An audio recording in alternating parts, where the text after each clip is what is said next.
What if I told you that the ancient Rome you see in movies, the marble columns, the heroic gladiators, the wine-sipping senators, is about as accurate as saying medieval knights spent their days rescuing damsels in distress? Here's a fact that will blow your mind.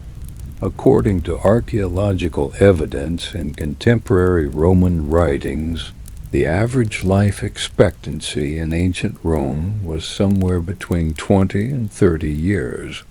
Not because everyone died young, but because if you made it past childhood, you were already beating incredible odds. The streets weren't paved with glory. They were literally paved with filth, disease, and the occasional corpse that nobody bothered to move for a few days. If that just made you think, wait, what? Then buckle up, because what is coming next is going to completely shatter every Hollywood fantasy you've ever had about the eternal city. You're going to absolutely hate discovering what daily life was actually like for the 99% of Romans who weren't emperors or senators. And trust me, by the end of this, you'll be thanking every modern convenience you've ever taken for granted. Hey friends, tonight we'll walk right through the heart of ancient Rome. Not the sanitized version you've seen on screen, but the real, brutal, unforgiving city that would chew you up and spit you out before lunch. Before you get comfortable, like the video and subscribe, but only if you genuinely enjoy this. And tell me in the comments where you're watching from and what time it is there. Now dim the lights. Maybe turn on a fan for that soft background hum, and let's ease into tonight's journey together. Here's the thing about ancient Rome that nobody tells you. It wasn't just hard. It was a masterclass in human suffering, wrapped in architectural grandeur. For every marble statue, 10,000 people were living in conditions that would make a modern slum look like a resort. The glory of Rome? Yeah, it was built on the backs of people who never got to enjoy any of it. And the worst part, most Romans thought this was just ... normal. So let's talk about what it was really like to live in the greatest city of the ancient world, and why you would have lasted a single day. Daily life in ancient Rome, a world of hardship and survival. Let's start with the most basic question. Where would you even live? You might think Romans lived in those beautiful villas with courtyards and fountains, right? Wrong. Those were for the ultra-rich. We're talking less than 1% of the population. The rest of Rome lived in insulae, which is a fancy Latin word for death trap apartments. Picture this, you're a typical Roman worker, maybe a baker or a shopkeeper. Your home is a tiny room, and when I say tiny, I mean about 100 square feet if you're really lucky, on the 4th or 5th floor of a rickety wooden building that has been patched together so many times it has basically held up by prayer and the collective will of everyone inside not to die today. According to the Roman writer Juvenal, these buildings were so poorly constructed that they regularly collapsed without warning. 1 minute you're sleeping, the next minute you're part of the rubble. Yes, really. And here's the kicker. There was no running water above the ground floor. None. Zero. Zip. So if you lived on the 5th floor, which by the way was cheaper because landlords knew you were basically gambling with your life every time you climbed those stairs, you had to haul every drop of water you needed up 5 flights of stairs. Want to take a bath? That's several trips up and down. Want to cook dinner? More trips? Have to use the bathroom? Well, about that. The awkward reality is most insulae didn't have toilets. The wealthy had private latrines connected to the sewage system, but if you were living in a 5th-floor walk-up, your bathroom was essentially a chamber pot that you'd dump out the window into the street below. And yes, there were laws against this. And no, nobody followed them. The poet Marshall complained about walking down the street and having to dodge not just waste, but entire chamber pots that people threw out windows, pot and all, because they couldn't be bothered to empty them properly. It's like if today everyone in a high-rise apartment building just chucked their trash directly onto the sidewalk and called it a day. Now let's talk about fire. Here's where it gets worse. Remember those wooden buildings I mentioned? They were basically kindling. Rome had so many fires that the Emperor Augustus created the first organized fire brigade in history, the Vigils.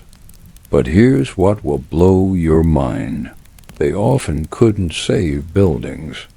They'd just show up, make sure the fire didn't spread to the next block, and let your home burn to the ground while you watched. According to records from the period, major fires swept through entire neighborhoods every few years. The Great Fire of Rome in 64 CE, the one Nero supposedly fiddled through, destroyed 2/3 of the city. 2/3. And that wasn't even the only massive fire Rome experienced. But wait, it gets better. Translation, worse. Let's say your building doesn't collapse and doesn't catch fire. You still have to deal with the noise. The Roman writer Seneca described the absolute cacophony of city life. Blacksmiths hammering, merchants shouting, wagons rumbling, more on those in a minute. Neighbors fighting, babies crying, and street performers trying to make a living by being as loud as humanly possible. And the cherry on top, most of this happened at night, because during the day, heavy-wheel traffic was banned in the city center to reduce congestion. So carts and wagons would wait until sunset and then flood the streets, turning Rome into a 24-hour noise festival. Sleep? That's cute. You think you're getting sleep in ancient Rome. Let's move on to food, because surely that was okay, right? Wrong again. If you were wealthy, sure, you ate well. Fancy banquets with exotic dishes, imported wines, and the works. But for everyone else, your diet was about as exciting as eating cardboard. The staple food for most Romans was bread and porridge made from wheat or barley. That's it. That was the menu. Maybe if you were doing well, you'd have some cheese, olives, or salted fish. Meat? That was a luxury reserved for festivals or special occasions. According to historian Kyle Harper, malnutrition was rampant among the lower classes, which made them more susceptible to disease. And oh boy, we'll get to the diseases. And here's the part nobody mentions. The food supply was always precarious. Rome was a massive city at its peak. Over 1 million people lived there, and it couldn't feed itself. All the grain had to be imported, mostly from Egypt and North Africa.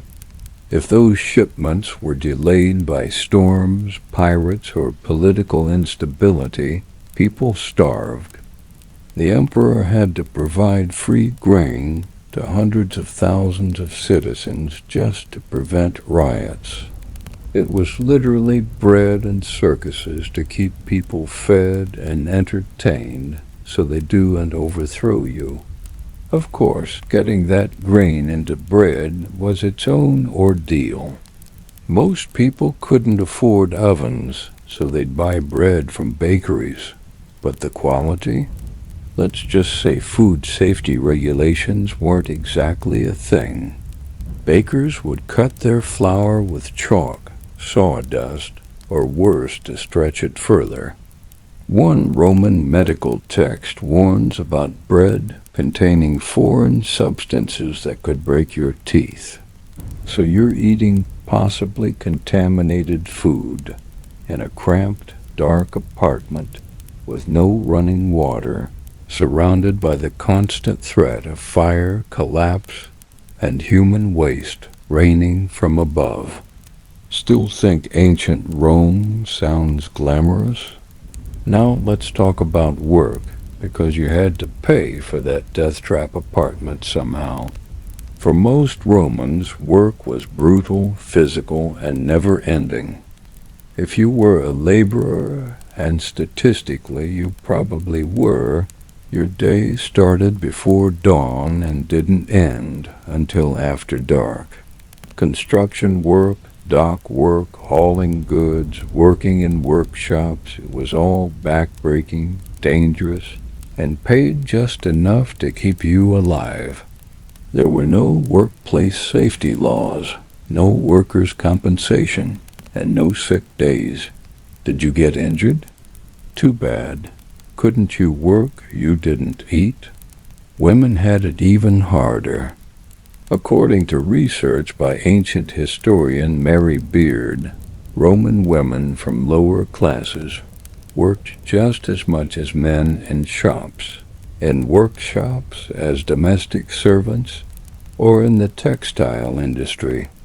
But they were paid less, had fewer legal rights, and were expected to handle all the household work on top of their paying jobs.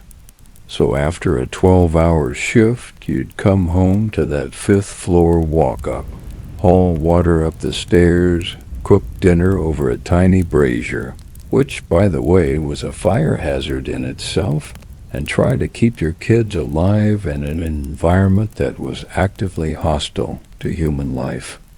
And if you think I'm exaggerating about the danger, let me tell you about Roman mortality rates. Here is a fact that should terrify you. Nearly half of all children born in ancient Rome died before the age of 10, half.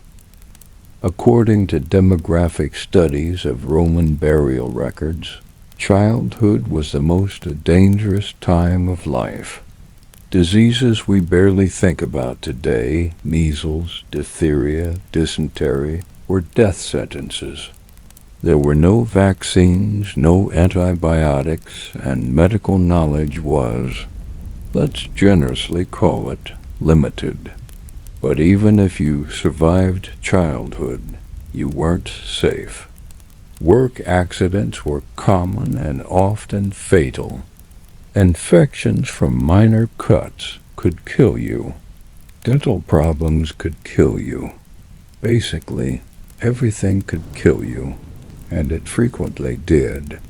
The part most people don't realize is that life expectancy statistics are actually skewed by infant mortality. If you made it to adulthood, you might live into your 50s or even 60s, but that if was doing a lot of heavy lifting. Let's take a moment and think about the psychological toll of all this. Imagine living every single day knowing that your building might collapse. A fire might start, a disease might strike, or you might simply not make enough money to feed your family. There was no safety net, no social services. no emergency relief. You either survived on your own or you didn't. And the crazy thing, this was considered normal. This was just life. Romans didn't sit around thinking, gosh, this sure is rough. They thought, well, at least I'm not a slave. Which, fair point, because we're about to get to slavery. And it makes everything we've talked about so far look like a vacation. But before we get there, let's talk about one more aspect of daily Roman life that really drives home how different their world was from ours: entertainment. You might think, well, at least they had fun, right? The baths, the games, the festivals. And yes, Romans did have entertainment. But here's the thing, even their leisure time was brutal. The public baths, which were actually pretty amazing feats of engineering, were free or cheap and served as social centers. But they were also incredibly crowded, not particularly clean, despite the name, and the perfect breeding ground for diseases. Imagine a public swimming pool that's never properly chlorinated, is used by thousands of people a day, and occasionally has accidents in it. That's a Roman bath. Contemporary sources suggest that pickpockets worked the changing rooms.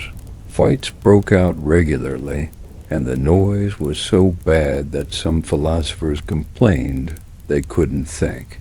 And then there were the games. The gladiatorial games, chariot races, and public executions for which Rome is famous.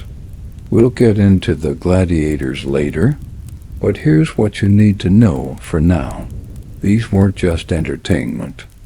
They were a pressure valve for a population living under immense stress. The emperors knew that as long as people had bread and spectacles, they'd tolerate almost anything. It's like if your boss kept you in terrible working conditions but threw a pizza party every month and expected you to be grateful. Hold on, this gets stranger, because everything I've just described, that was life for Roman citizens, the people with legal rights and protections. Now imagine being someone with no rights at all, someone who is literally property. Welcome to the world of Roman slavery, and trust me, you're going to want to sit down for this. Now you might be wondering, okay, daily life was hard, but surely there were some bright spots, right? And look, I don't want to be completely nihilistic here. Romans did have some things going for them. The city had public entertainment, impressive architecture, and a level of urban infrastructure that would not be matched again in Europe for over 1,000 years. But here is the brutal truth. Even the good parts of Roman life came with asterisks, the size of the Colosseum. Let's talk about those public baths I mentioned earlier, because they really were one of Rome's genuine achievements. The baths of Crackle could accommodate 1,600 bathers at once. They had hot rooms, cold plunges, swimming pools, libraries, and even art galleries. For a few coins, or sometimes for free, you could spend hours there. It was democratizing in a way senators bathed alongside shopkeepers, and for a brief moment, social hierarchies relaxed a bit. And this is a big, but those baths were also incredibly dangerous in ways that would never occur to a modern person. According to medical historian Vivian Nutten, the baths were breeding grounds for infectious diseases. Think about it. Hundreds or thousands of people sharing the same water, which wasn't changed nearly often enough with no real understanding of germ theory. People with open wounds, skin infections, and contagious diseases are all soaking in the same pools. The water was heated by massive furnaces beneath the floors, which kept it lukewarm to hot, the perfect temperature for bacteria to thrive. It's like if someone created a community petri dish and called it a health spa. And then there was the hypocaust system itself, that ingenious underfloor heating I mentioned. Here's what most people don't know. It was maintained by slaves working in incredibly hot, poorly ventilated tunnels beneath the baths, constantly feeding the furnaces. Some of these workers literally died from heat exhaustion or suffocation. So every time a wealthy Roman enjoyed a luxurious, warm bath, they were quite literally relaxing above someone else's suffering. The medieval equivalent would be, actually, you know what? Medieval people didn't have anything quite this darkly ironic. Let's move on to Roman cuisine, because I promised we'd come back to food. And it gets weirder than you'd think. If you were rich, Roman dining was an experience. Multi-course banquets featuring dishes like roasted peacock, dormice stuffed with pork and pine nuts, and fish sauce, garum, on everything. That last one needs explanation. Garum was fermented fish guts, and Romans put it on food the way we use ketchup. The smell was so strong that garum factories had to be located outside city limits because people complained about the stench. Spoiler alert, they put this on everything anyway. But here's where Roman dining gets really strange. Wealthy Romans would recline on couches to eat, and banquets could last for hours, sometimes 8 to 10 hours.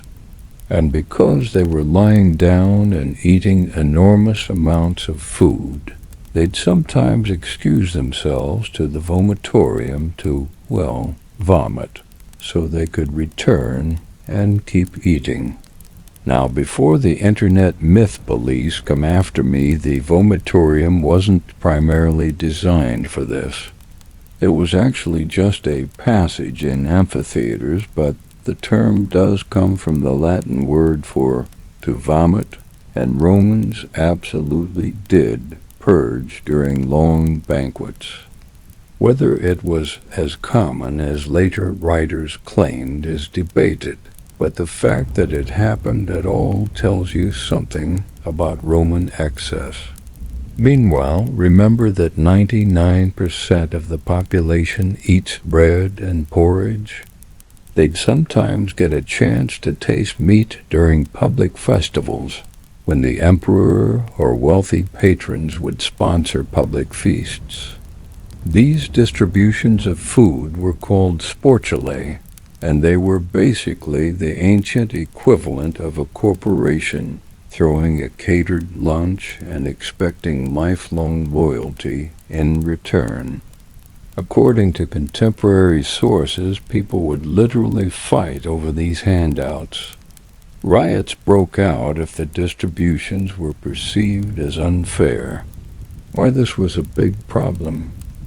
The entire social stability of Rome rested on keeping the population just fed enough to not revolt, but not so well fed that they got ideas about demanding better conditions. Now let's talk about something that doesn't get nearly enough attention: pollution. Yes, ancient Rome had pollution, and it was worse than you'd think. Research by archaeologists analyzing ice cores and sediment layers shows that Roman-era air contained high levels of lead, copper, and silver byproducts of mining and smelting operations. Romans used lead for everything. Water pipes, the word plumbing, comes from the Latin word for lead, plumbum, cooking pots, wine sweetener. Yes, they literally added lead acetate to wine to make it taste better, and cosmetics. The result? According to studies of Roman skeletons, lead poisoning was widespread. It caused developmental problems in children, cognitive decline in adults, and may have even contributed to the erratic behavior of some emperors. Though, to be fair, absolute power probably contributed more to that. The irony is that Romans thought lead was safe. They had no concept of heavy metal poisoning, so they were slowly poisoning themselves with their own infrastructure, all while thinking they were living in the pinnacle of civilization.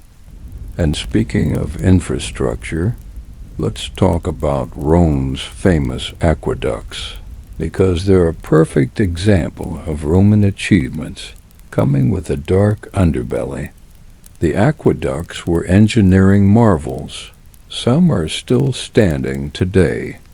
They brought millions of liters of fresh water into the city daily.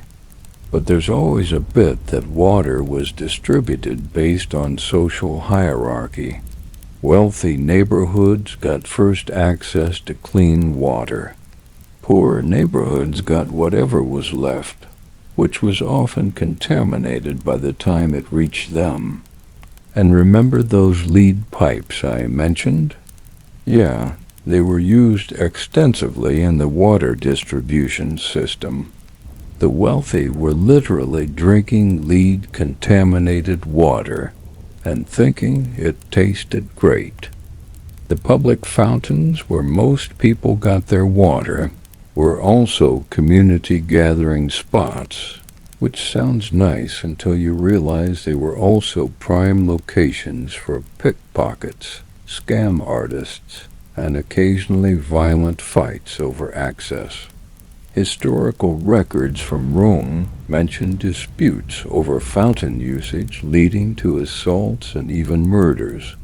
It's as if your local Starbucks regularly became the site of gladiatorial combat. Let's take a moment to talk about Roman law because it actually was quite advanced for its time. The 12 Tables, the foundation of Roman law, established principles that influenced legal systems for centuries. Romans had courts, trials, and a relatively sophisticated understanding of legal rights. But here's what nobody tells you. The law was absolutely tilted in favor of the wealthy. If you were rich, you could hire professional advocates, the ancient equivalent of lawyers, to defend you. If you were poor, you were on your own. According to legal historian Bruce Fryer, the penalties for crimes were explicitly different based on social class. A wealthy person might pay a fine for an offense that would get a poor person executed. And if you were a slave, you had essentially no legal protections at all.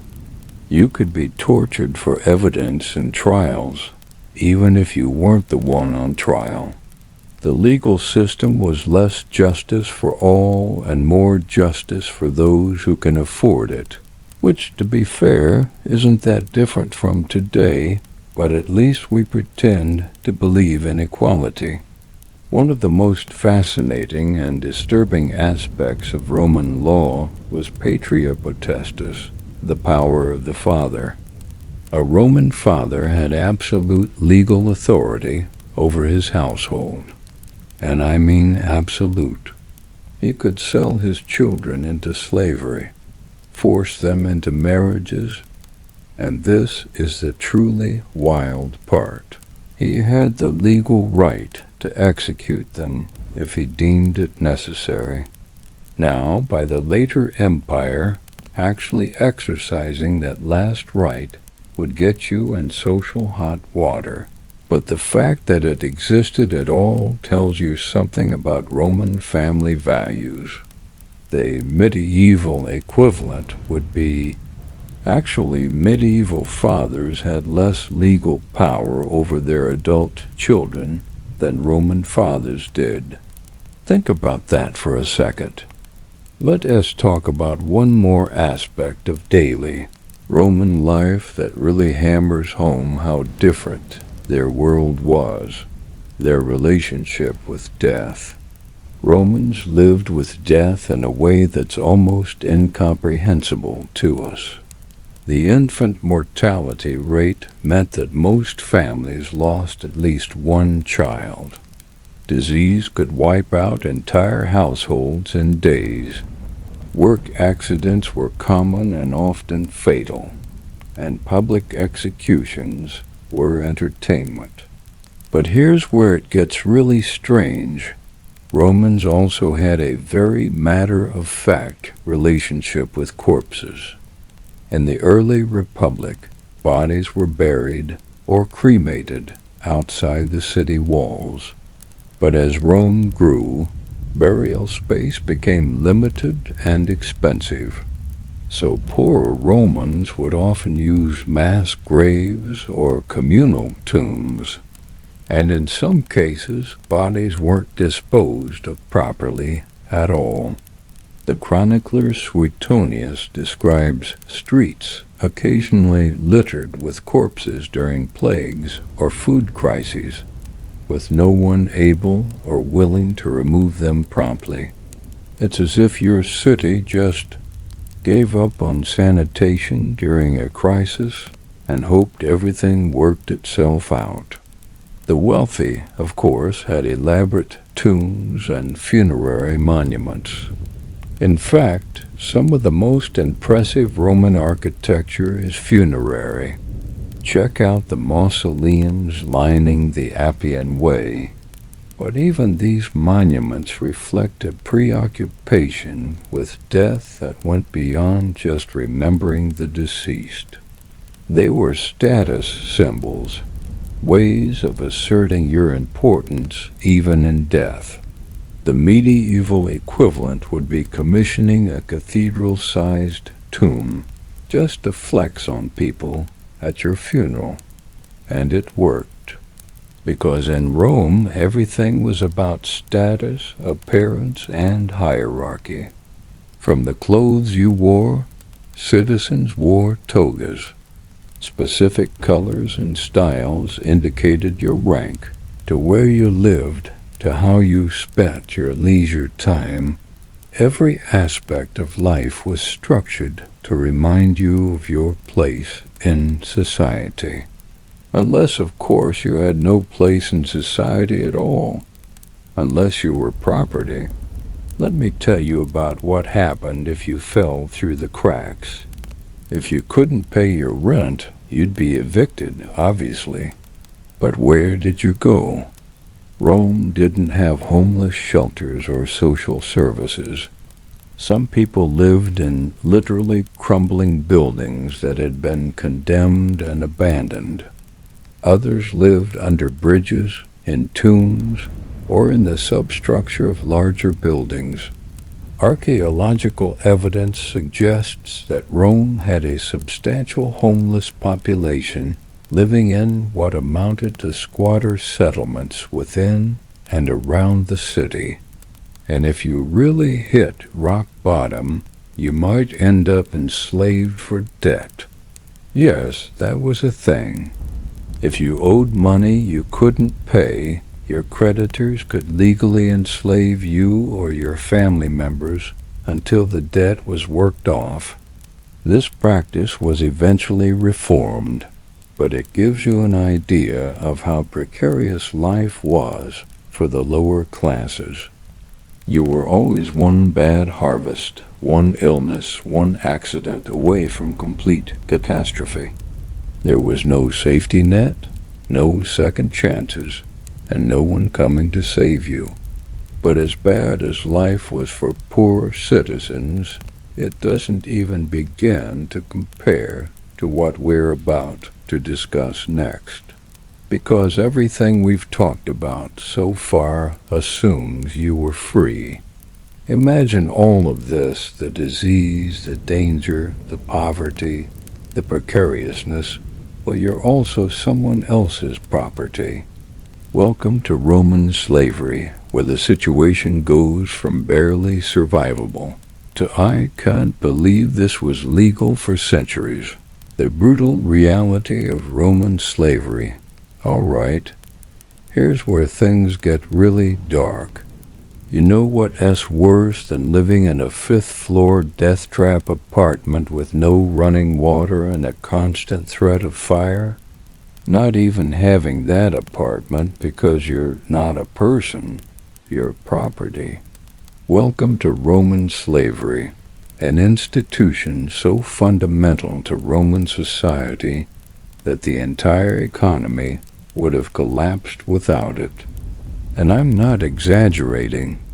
According to historian Walter Scheidel, slaves made up somewhere between 15% to 40% of the population of Italy during the Roman Empire. That's millions of people who had literally zero rights, zero agency, and zero hope of changing their circumstances unless their owner decided to be merciful. Spoiler alert, that didn't happen often. Now, let's be clear about something up front. Slavery in ancient Rome wasn't like any one thing.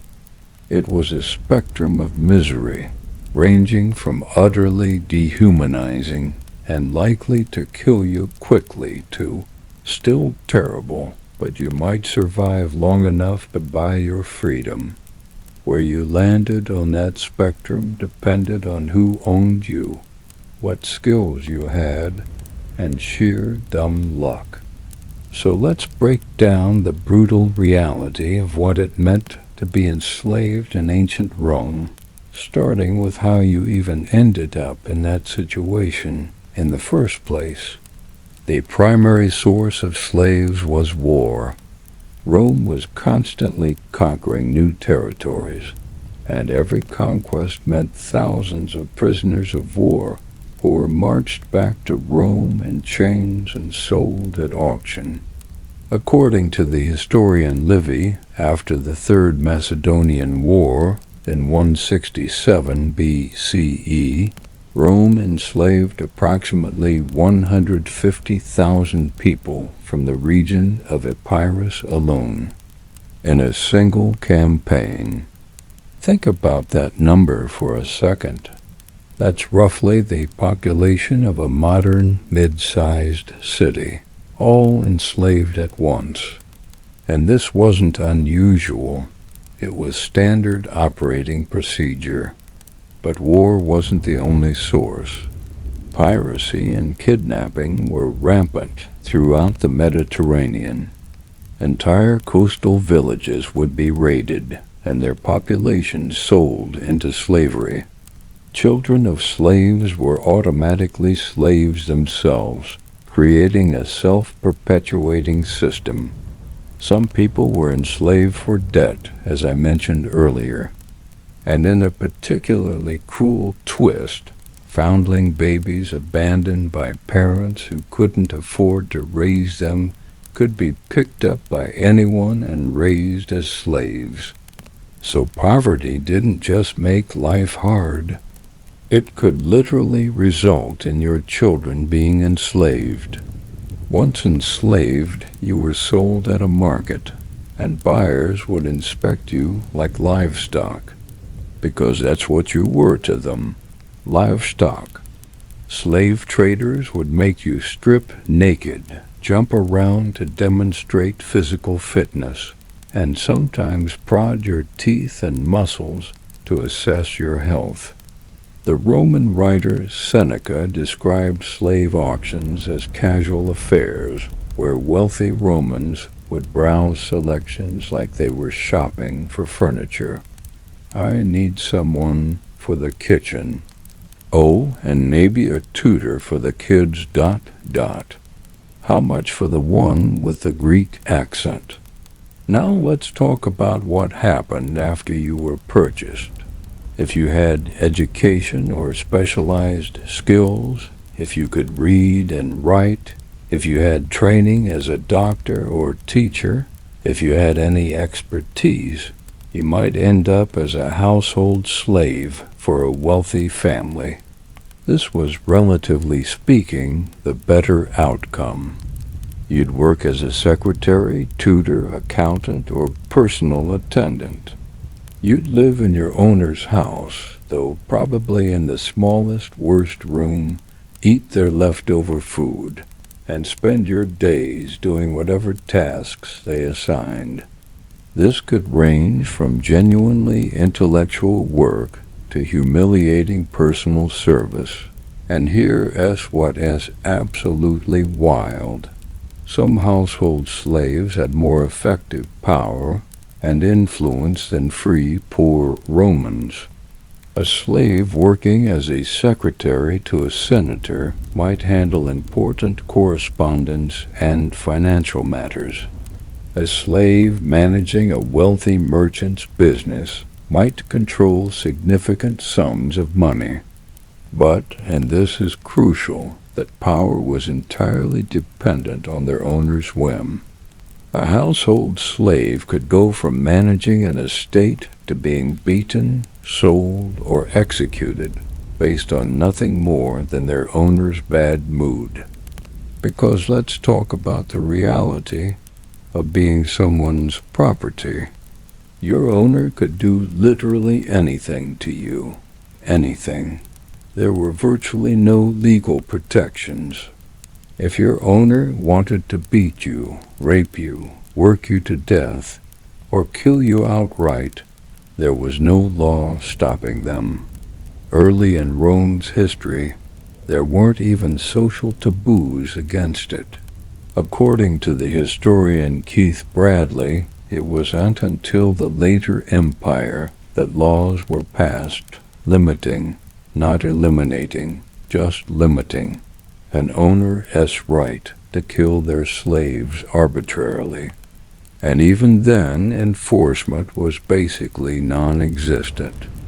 The part nobody mentions is how this created an atmosphere of constant terror. You could do everything right, work hard, be obedient, and still be punished on a whim. Your owner had a bad day, you might get beaten. Your owner's kid decided to use you for target practice with their throwing knives. Yes, this is documented. Too bad. Your owner decided they didn't like your face anymore. You could be sold to someone far worse. The psychological toll of living with that level of uncertainty and powerlessness is almost impossible to imagine. But household slavery, as terrible as it was, wasn't even close to the worst fate. Let's talk about what happened if you ended up as a rural agricultural slave, because this is where Roman slavery reveals its true horror. Agricultural estates, especially the large plantations called latifundia, needed massive amounts of labor, and the cheapest labor was enslaved people who worked literally to death and then were replaced with fresh slaves from the latest conquest. Picture this. You repurchased by the owner of a large wheat farm in Sicily or a vineyard in southern Italy. You're marched out to the estate with dozens or hundreds of other slaves, where you're put to work from dawn until well past dusk doing backbreaking agricultural labor. You live in a barracks-style building, probably chained at night to prevent escape. Your food is whatever minimal rations keep you alive and working. You have no medical care. If you're injured or sick, you either recover on your own or you die. There are no days off, no rest periods, nothing. According to the Roman agricultural writer Cato the Elder, The ideal approach to managing agricultural slaves was to work them as hard as possible and replace them when they wore out.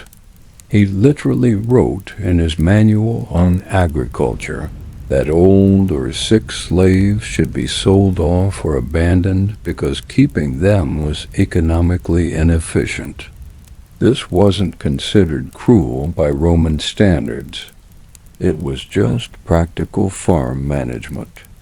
It's like if modern corporations published guides that casually recommended disposing of employees once their productivity declined, except the employees were property, and the disposal could mean leaving them to starve. The mortality rate for agricultural slaves was staggering.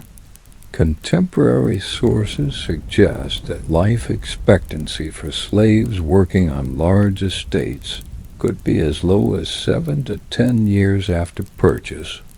That's not from old age, that's from being worked to death. And the sick thing is, from the owner's perspective, this made economic sense. Why invest in long-term care when you could just buy new slaves after every conquest? But wait, it gets worse. Let's talk about mining. If you had the absolute worst luck and ended up enslaved in Roman mines, your life expectancy was measured in months, not years. Roman mines, especially the gold, silver, and copper mines in Spain, and the marble quarries in Italy, were death sentences. According to the geographer Strabo, the mines in Spain were so notorious that being set there was considered equivalent to a death penalty. Why this was such a nightmare?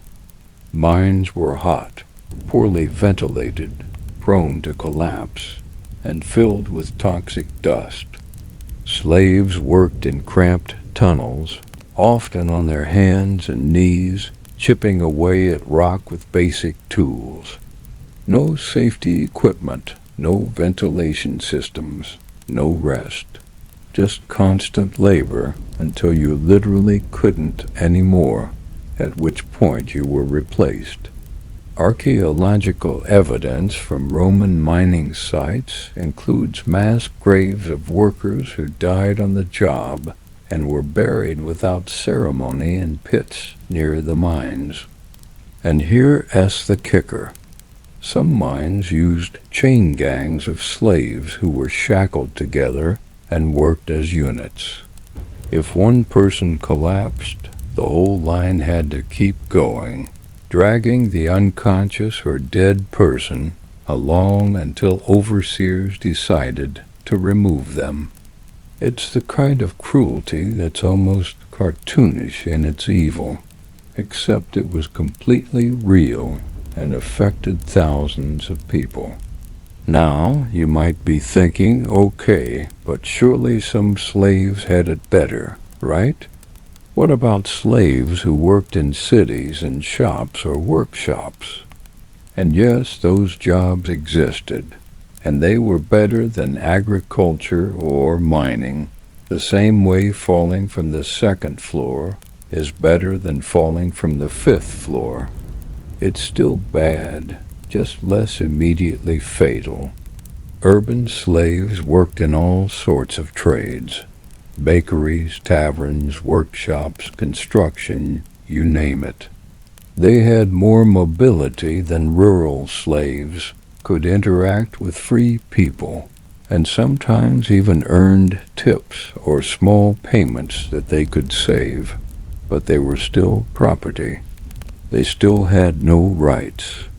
And they still lived with the constant threat of being sold, beaten, or abused at their owner's discretion. One particularly disturbing aspect of urban slavery was the use of slaves in brothels. Both male and female slaves were forced into sex work with no agency over their own bodies. According to legal historian Thomas McGinn, brothel slaves had even fewer protections than other slaves. which is saying something. They could be rented out, abused by clients, and discarded when they were no longer profitable. Roman society viewed this as perfectly normal business practice. Hold on, this gets stranger. Because while all of this slavery was happening, Roman literature and philosophy were full of lofty ideals about virtue, honor, and human dignity. Stoic philosophers like Seneca wrote beautiful essays about treating others with kindness and recognizing our common humanity. While owning slaves, the cognitive dissonance is staggering. Seneca literally wrote letters about virtue while probably being served by enslaved people. It's like if modern tech billionaires wrote inspiring LinkedIn posts about equality while running sweatshops. Wait, dot, dot. Little did most Romans know, this massive system of exploitation was also creating the conditions for one of the most significant threats to Roman stability: slave revolts. Now, you'd think that treating hundreds of thousands of people like disposable property might lead to some pushback, and you'd be right. Roman history is punctuated by slave revolts, some small and quickly crushed, others large enough to threaten the very foundations of the Republic. And the Romans' responses to these revolts reveal just how terrified they were of the very system they decreated. The most famous slave revolt was led by Spartacus in 73 to 71 BCE, and it is a perfect example of both the desperation that drove slaves to rebel and the brutal lengths Rome would go to maintain control. Spartacus was a Thracian who'd been enslaved and trained as a gladiator. We'll get to gladiators in the next section. He escaped from a gladiatorial school along with about 70 other gladiators, and what started as a prison break turned into a full-scale rebellion. According to the historian Plutarch, Spartacus's army swelled to somewhere between 70,000 and 120,000 people, escaped slaves, gladiators, and even some poor free Romans who decided that joining a slave revolt was better than their current situation. Think about that for a second. The rebellion got so large that free citizens looked at it and thought, you know what? They've got a point. For 2 years, Spartacus's army defeated multiple Roman legions and terrorized southern Italy. They weren't trying to overthrow the Republic or change the system. They just wanted to escape to freedom beyond Roman borders.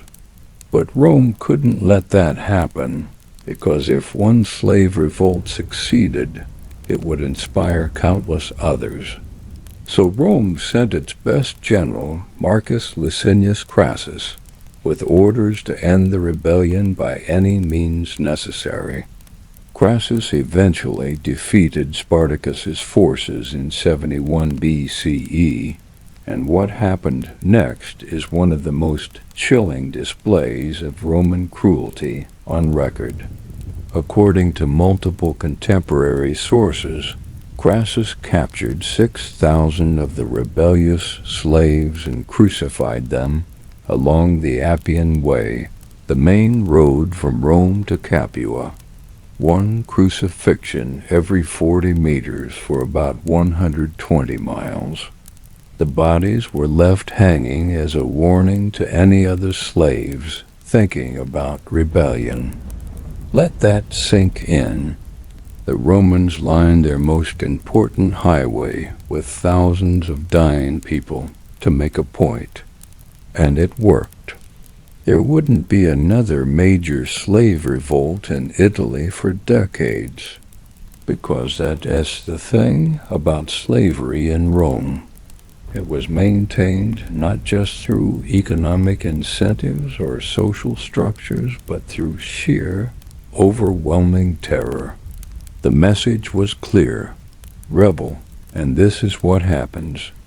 But revolts weren't the only form of resistance.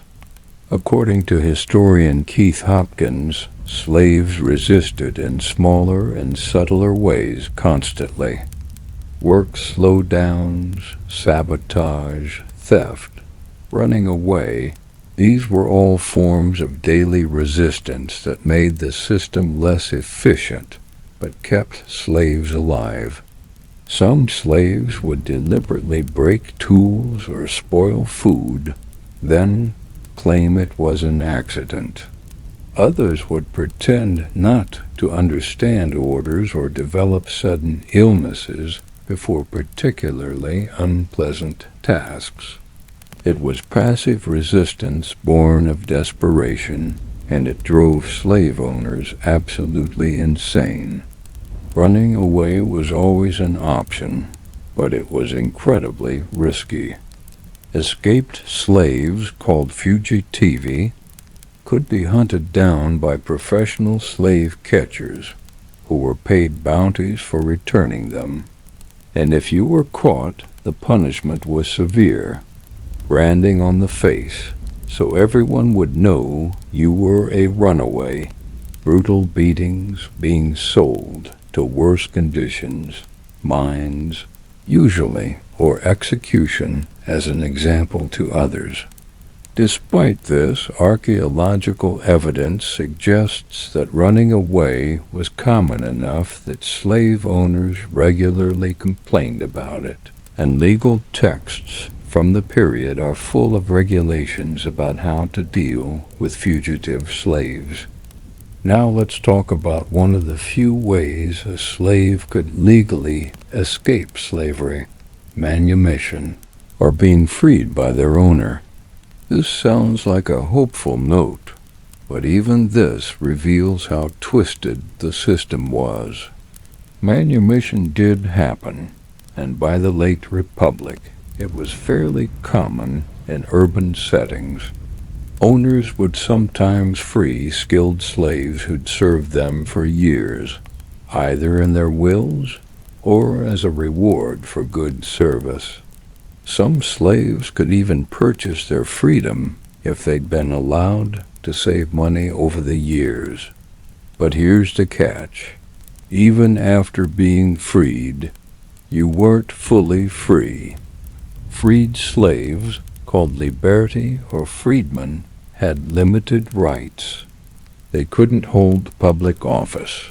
They owed ongoing obligations to their former masters, called patronage, and they were socially stigmatized. Your children, if you had any, would be free citizens with full rights, but you personally would always be marked as a former slave. It was freedom, but it came with an asterisk the size of the forum. And here is what really gets me. Some owners would free elderly or disabled slaves not out of kindness, but to avoid having to support them anymore. Cato the Elder, that same guy who wrote the agricultural manual, recommended this practice as good financial management. Free your slaves when they're too old or sick to work profitably, and let them fend for themselves. It's as if modern companies could fire you and revoke your Social Security because keeping you alive wasn't cost-effective anymore. The psychological damage of slavery extended beyond the slaves themselves. Roman children grew up in households where slavery was normalized. They watched their parents own human beings, casually order people around, and mete out punishments. According to historical research by Sandra Joshel, this created a society-wide acceptance of hierarchical brutality that extended into every aspect of Roman life. If you could treat slaves as disposable objects, it became easier to treat lower-class citizens as less than fully human, too.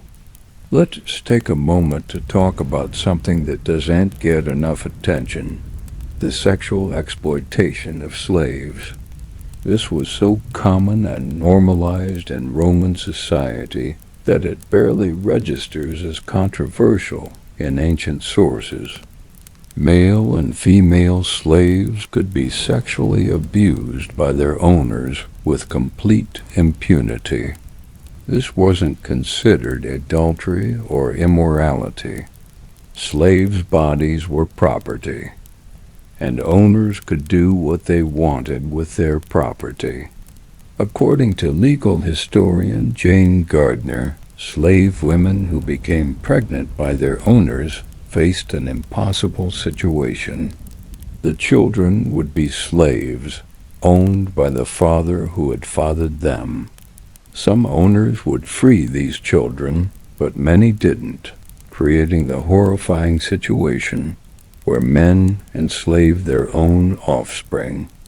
The cognitive dissonance required to maintain this system is staggering, but Romans seemed to manage it just fine through a combination of legal fictions and willful ignorance. Male slaves faced sexual exploitation too, especially young boys who were considered desirable by wealthy Roman men.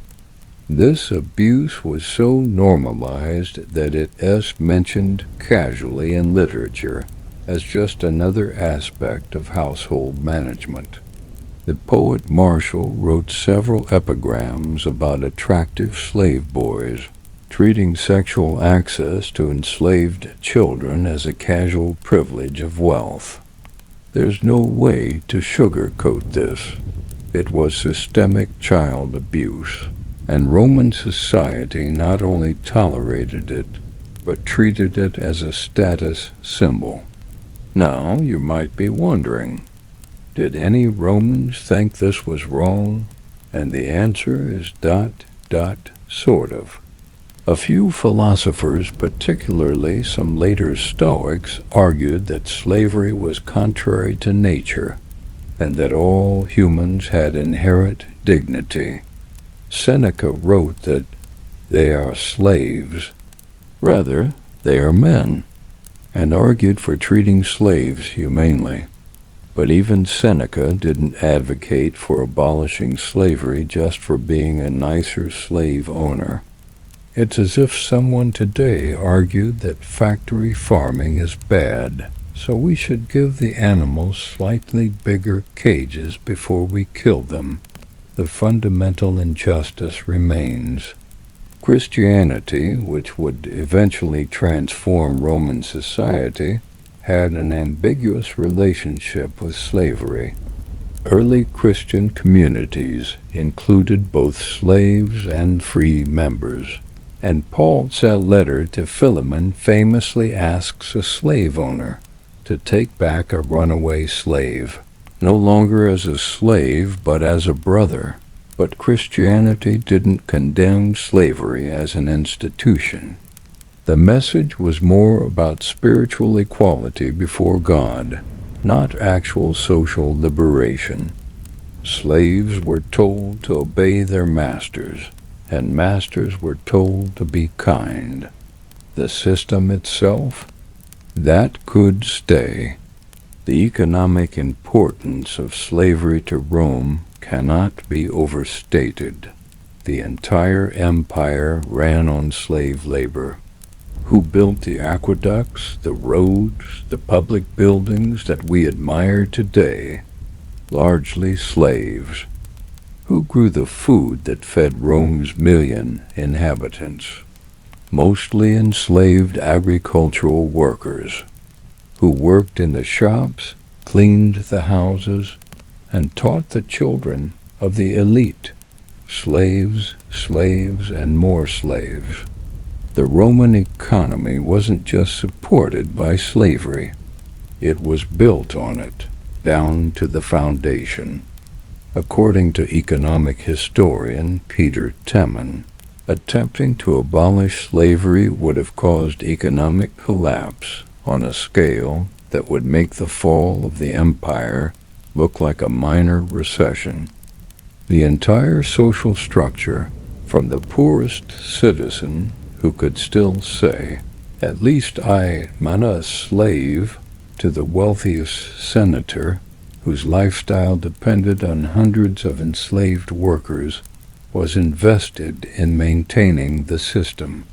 That's why it persisted for centuries, why revolts were crushed with such extreme brutality, and why even philosophers who questioned it couldn't imagine actually ending it. Let me tell you about one last aspect of Roman slavery that really drives home how normalized it was: slave gangs. These were groups of slaves who were rented out for specific projects: construction, road building, mining, whatever. They were managed by overseers who had every incentive to work them as hard as possible during the rental period, since they'd just be returned to the owner afterward. It was like a Roman version of temp agencies, except the tongue were human beings who could be literally worked to death without consequence. The use of slave gangs reveals something important about Roman slavery. It wasn't just about individual owners exploiting individual slaves. It was an industrial-scale system of human exploitation that functioned as a key component of the economy. Slavery in Rome was efficient, organized, and horrifyingly systematic. It wasn't a relic of a more primitive time. It was a sophisticated institution that persisted because it was profitable and because dismantling it would have required completely reimagining Roman society. And you know what the really disturbing part is? When Rome eventually declined and the slave supply dried up, because you need constant conquest to maintain a steady supply of enslaved people, the economy didn't collapse. It adapted.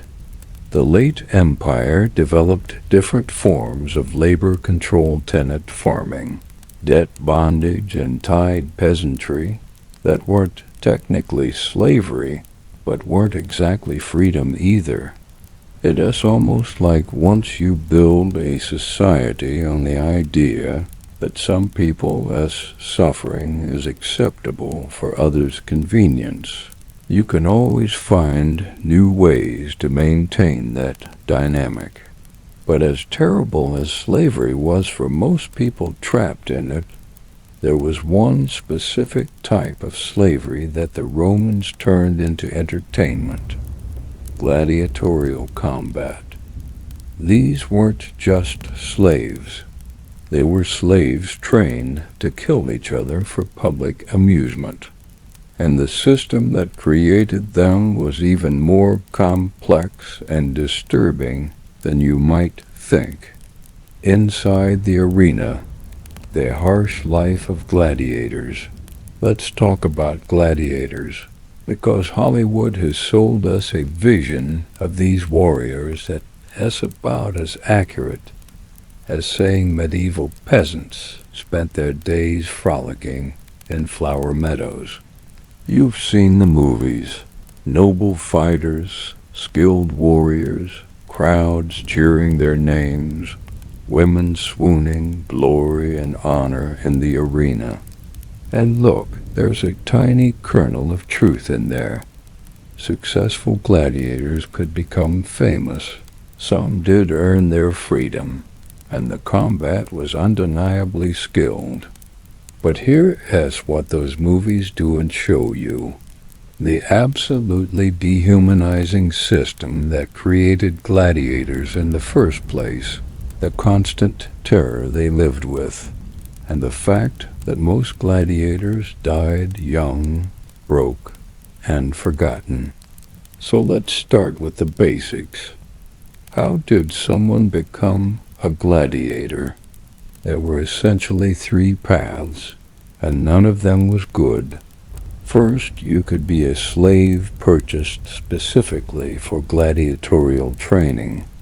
If you were a prisoner of war with military experience, or if you were young and strong, and your owner thought you might be profitable in the arena, you could be sold to a lanista, a gladiator trainer and owner.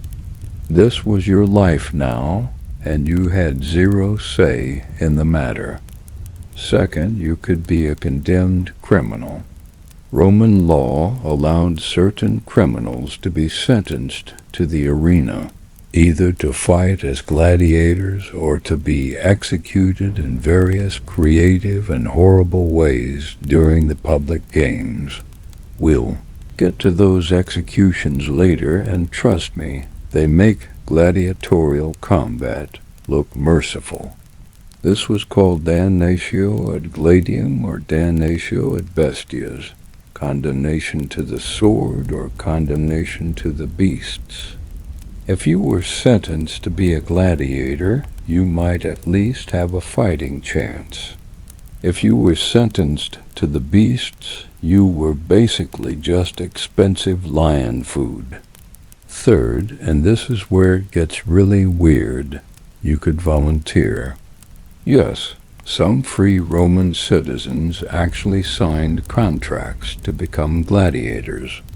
According to historian Kathleen Coleman, these volunteers, called octorati, were typically desperate men who'd fallen into debt, lost everything, or were just so poor that the signing bonus and the possibility of prize money looked better than starvation.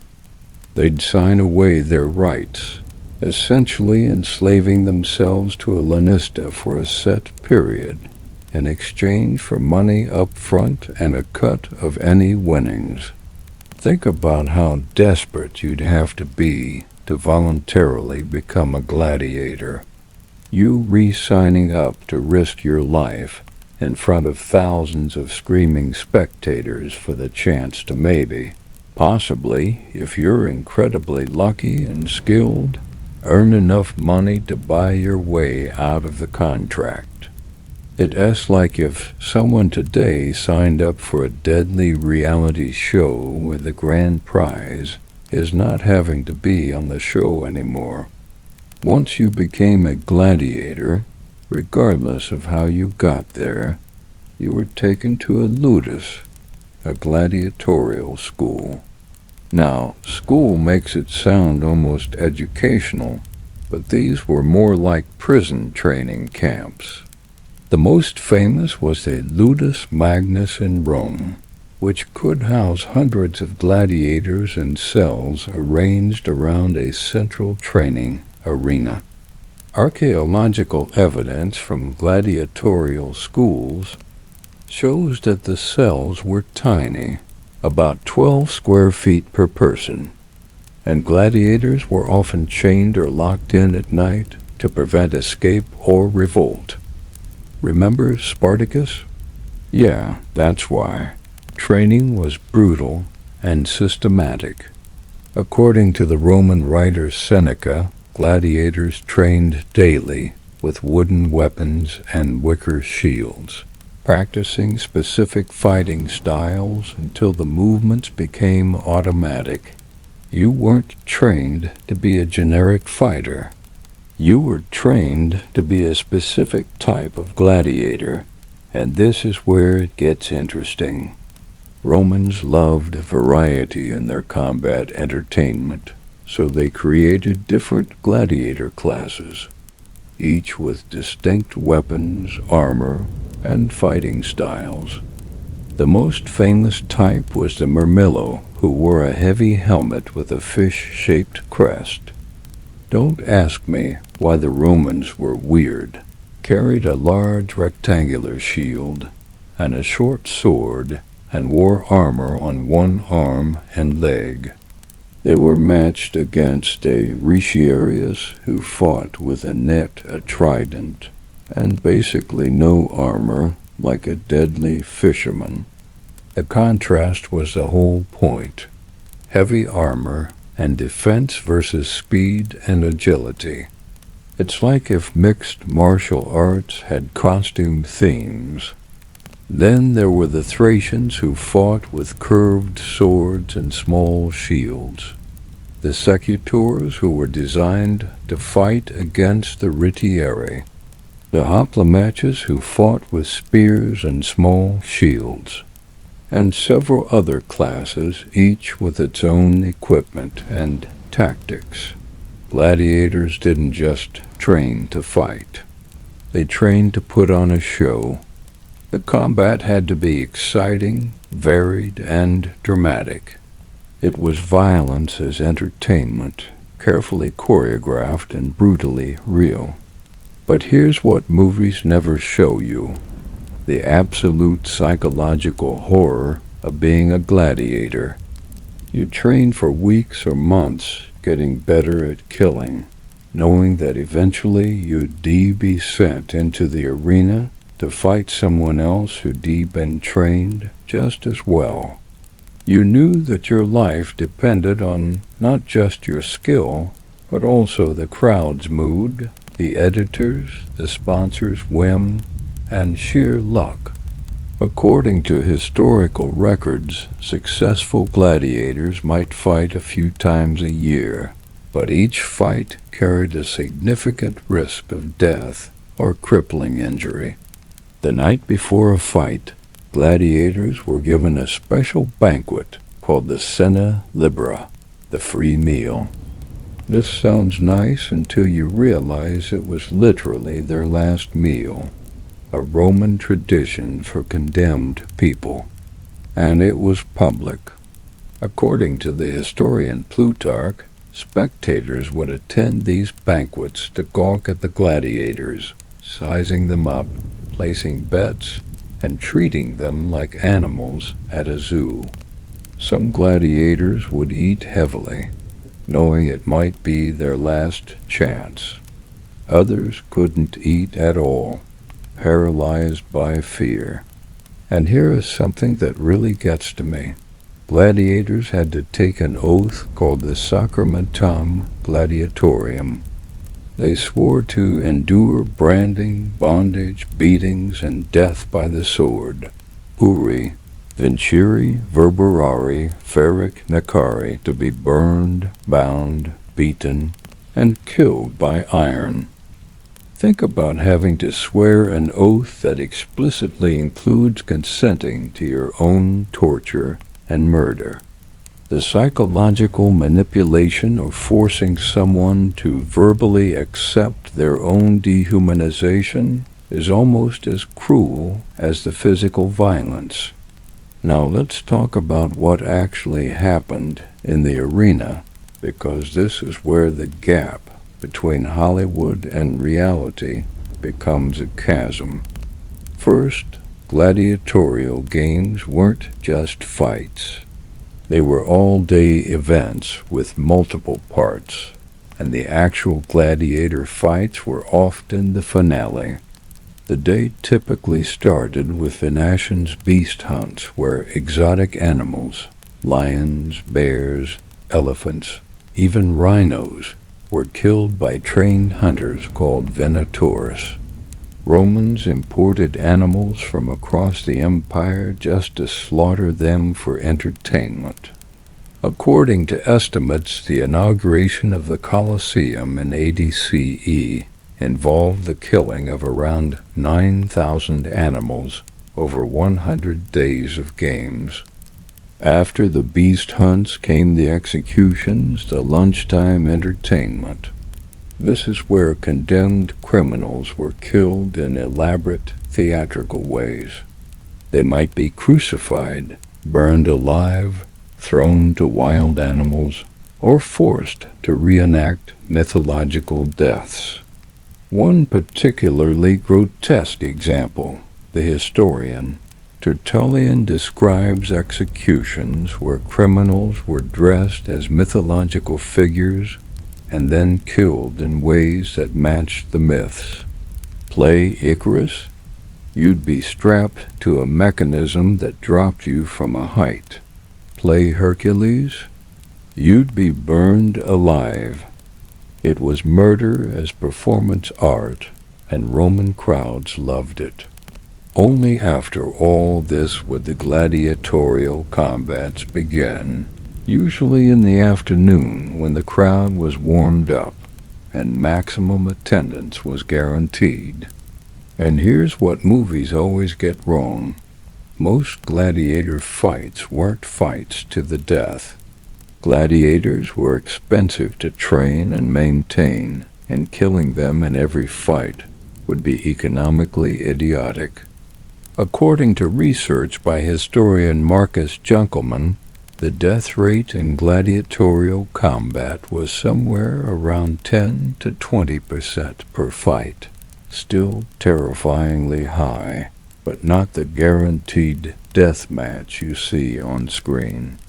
The fights were refereed by officials who could stop the combat if it became too one-sided or if a fighter was seriously wounded. The crowd would weigh in, cheering for their favorites and jeering at poor performances. And here's where the famous thumbs up, thumbs down thing comes in, except that's mostly a myth created by a 19th century painting. We're not actually sure what gesture Romans used to indicate mercy or death. Some scholars think it was a thumb hidden in the first for mercy and a thumb pointed out for death, but honestly, the sources are contradictory and unclear. What we do know is that the editor, the person sponsoring the games, usually a wealthy politician trying to win public favor, had the final say. If a gladiator was wounded and appealed for mercy by raising a finger, according to some sources, the editor would consider the crowd's reaction and make a decision. If the fight had been exciting and the loser had fought bravely, mercy was more likely. If the crowd felt cheated by a boring fight or cowardly performance, well, not so much. But even if you survived a fight, the aftermath was brutal. Gladiators who were seriously wounded might recover in the ludus, but medical care was primitive.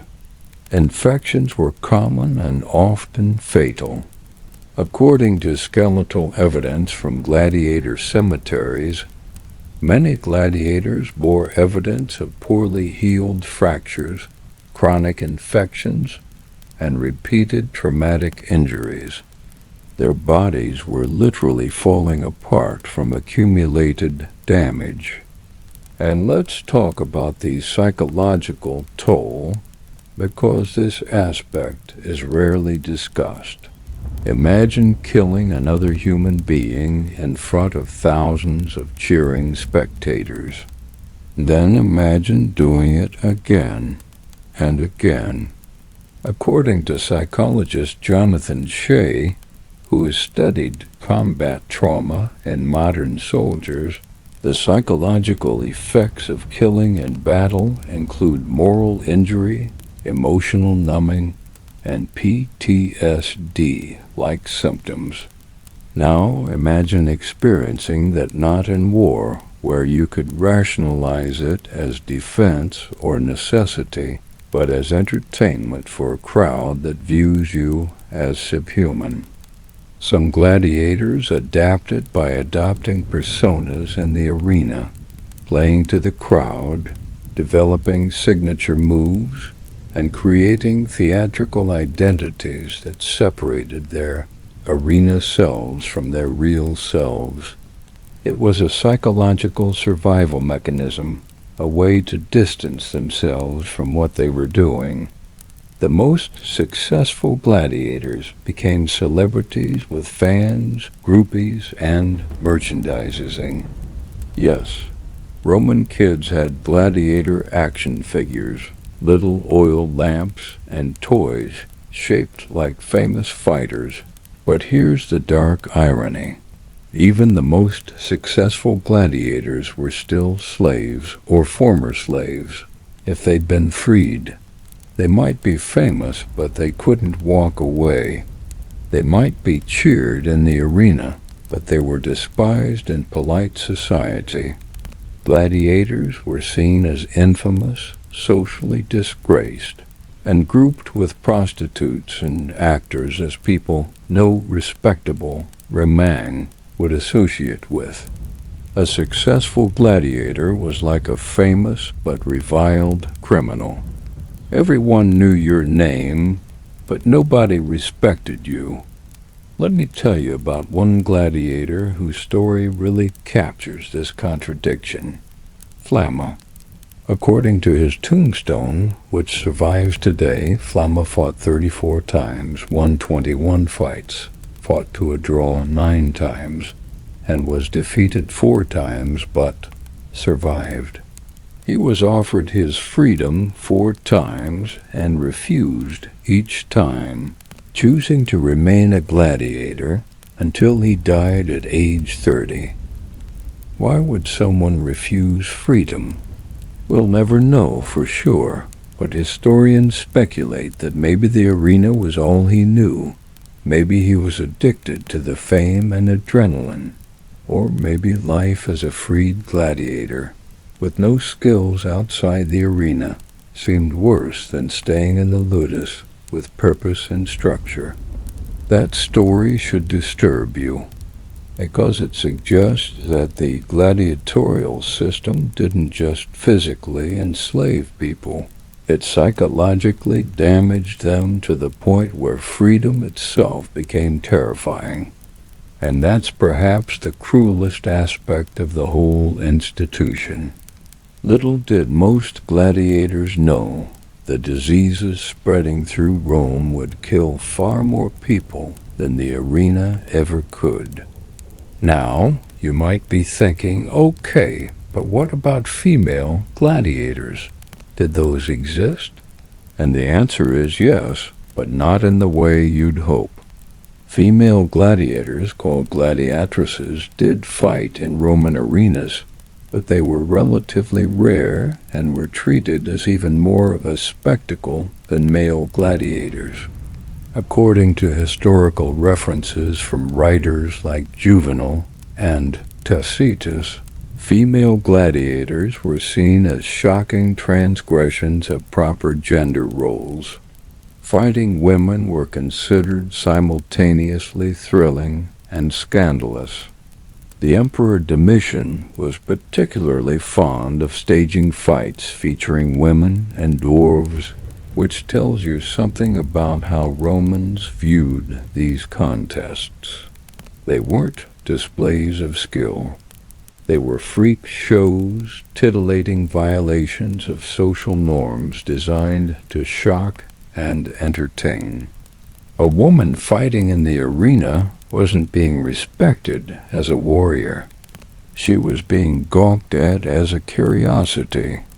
Eventually, female gladiatorial combat was banned under the Emperor Septimius Severus in 200 CE, not because it was cruel, but because it was seen as undignified and inappropriate. Let's talk about what happened if a gladiator actually won their freedom, because this is where the story gets complicated in ways movies never explore. If you survived long enough and fought well enough, you might be awarded a rudis, a wooden sword that symbolized your freedom from the arena. This was theoretically the goal every gladiator worked toward, the light at the end of the tunnel of blood and sand. But here's the brutal truth. Freedom didn't mean your life suddenly got better. You'd spent years, maybe decades, learning one skill: how to kill people for entertainment. That's not exactly a resume builder for normal employment. According to historical records, many freed gladiators ended up working as trainers in gladiatorial schools. bodyguards for the wealthy, or hired muscle for anyone who needed intimidation on tap.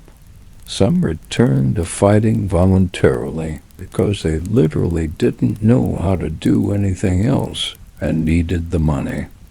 The social stigma also never left.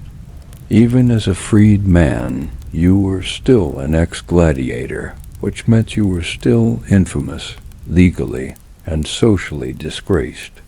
Your children might be able to rise above it, but you personally would always be marked. It's as if society built a system that destroyed people's lives, gave them one skill that made them outcasts, and then offered them freedom that was really just a different kind of prison. Some freed gladiators did manage to achieve a kind of success. There are tombstones of ex-gladiators who lived into their 50s or 60s, married, had children, and seemingly lived normal lives. But these were the extreme exceptions, the lottery winners of the gladiatorial system. For every flamma who became famous, there were dozens or hundreds of gladiators who died young, were buried in mass graves, and left no trace in history except maybe a tally mark in someone's betting ledger. Let's talk about the economics of the gladiatorial games, because understanding the money helps explain why the system persisted for centuries. Gladiatorial games were enormously expensive to produce. You had to pay for the gladiators, purchasing them, training them, feeding them, rent or build an arena, advertise the games, provide security, and offer prizes. According to estimates by historian Garrett Fagan, a single day of games featuring quality gladiators could cost the modern equivalent of hundreds of thousands of dollars. So why would anyone do it? Politics. Sponsoring games was how wealthy Romans bought popularity and political support.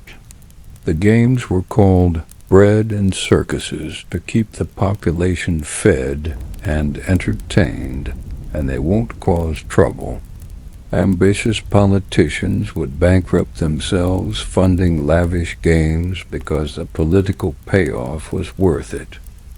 Win the crowd, win power. It was like modern political campaigning, except instead of TV ads, you offered people the chance to watch human beings kill each other. The demand for bigger, more spectacular games created constant pressure to up the ante. Simple one-on-one gladiator fights weren't enough anymore. You needed novelty. Female fighters, exotic animals, elaborate executions, reenactments of famous battles with hundreds of participants. Even Naumachia staged naval battles where they'd flood an arena and have actual ships fight. Yes, really. The Romans flooded the Colosseum to stage ship battles.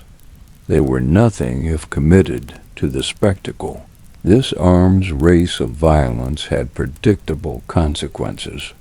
The demand for gladiators and animals increased, which meant more slaves were funneled into the system, more money was spent, and the games became even more central to Roman culture and politics. It was a self-perpetuating cycle of violence and exploitation, and it's kind of terrifying how normal it all became to Romans. Here's what really gets me. There were Romans who objected to gladiatorial games, but not on moral grounds, on philosophical grounds. Seneca, that same Stoic philosopher we keep mentioning, attended the games and wrote about how distasteful he found them. But his objection wasn't, "This is wrong because we're killing people." It was, "This is bad for the spectator's character, because watching violence makes you cruel." He was worried about the crowd's moral development, not the gladiators' actual lives. It's like being concerned about the psychological effects of violent video games while completely ignoring actual violence. Some Christian writers condemned the games more forcefully, arguing that watching people die for entertainment was incompatible with Christian values. But even Christianity didn't end the games immediately. Constantine, the first Christian emperor, banned gladiatorial combat in 325 CE, but the ban was largely ignored. The games continued for another century until Emperor Honorius finally enforced the prohibition in 404 CE. Allegedly, after a monk named Telemachus jumped into the arena to stop a fight and was stoned to death by the outraged crowd. Even then, beast hunts and executions continued for decades afterward. Think about that timeline. The Roman Empire officially adopted Christianity in the early 4th century, but it took another 80 years to actually stop people from killing each other for entertainment. And the thing that finally ended it wasn't moral outrage from the general population. It was a combination of imperial decree. Declining resources, fewer conquests meant fewer slaves, and the general collapse of the Western Roman Empire. The games didn't end because Romans had a moral awakening. They ended because Rome was falling apart. Let's take a moment and think about what the gladiatorial games reveal about Roman society as a whole. They show a culture that had normalized violence to an extraordinary degree, where watching people suffer and die was considered family entertainment. They show an economy built so thoroughly on slavery that enslaved people being forced to kill each other could become a major public institution. And they show a political system where leaders maintained power by providing their citizens with spectacles of brutality. But here's the really disturbing parallel.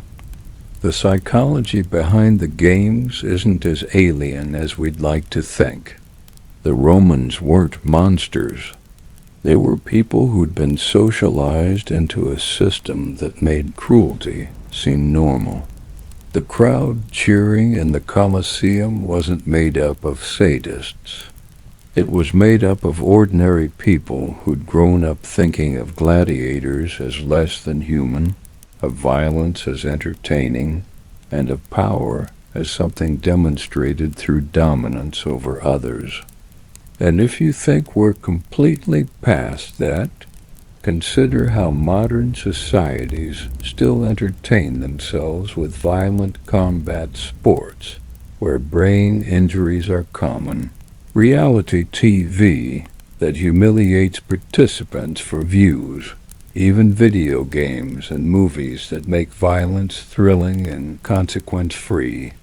We're not putting people in arenas anymore, but the impulse to be entertained by others' suffering hasn't entirely disappeared.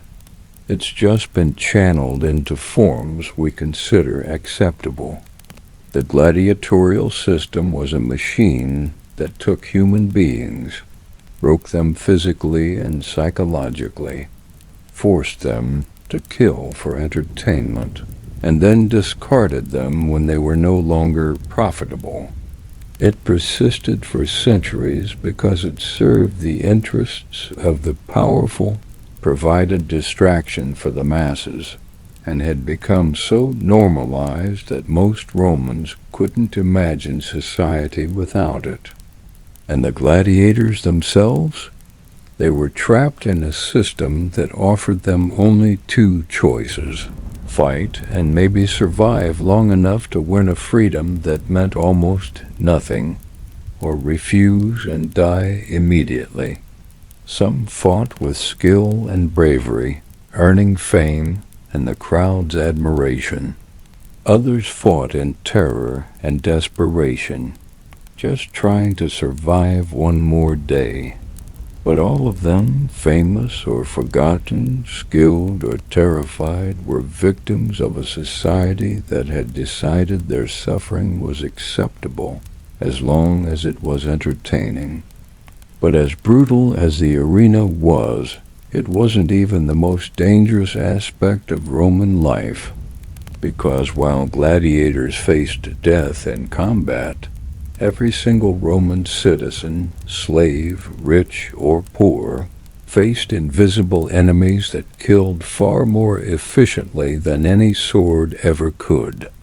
Welcome to the world of Roman disease, where the real monsters were microscopic. Deadly diseases that shaped ancient Rome. All right, here's where things get really grim. You know what's worse than being a slave, worse than being a gladiator, worse than living in a fifth-floor death trap apartment? None of those things mattered if you caught one of the diseases that regularly swept through Rome, like wildfire through dry kindling. Because here's what Hollywood never shows you. Ancient Rome wasn't just dangerous because of violence, crime, or political instability. It was dangerous because it was essentially a giant petri dish, a perfect breeding ground for every pathogen known to humanity, and the Romans had absolutely no idea how to stop them. Let's start with the most basic question. Why was Rome such a disease factory? Picture this. You've got over 1 million people crammed into a relatively small area, living in overcrowded, poorly ventilated buildings, with limited access to clean water, no concept of germ theory, and sanitation practices that would make a modern health inspector weep.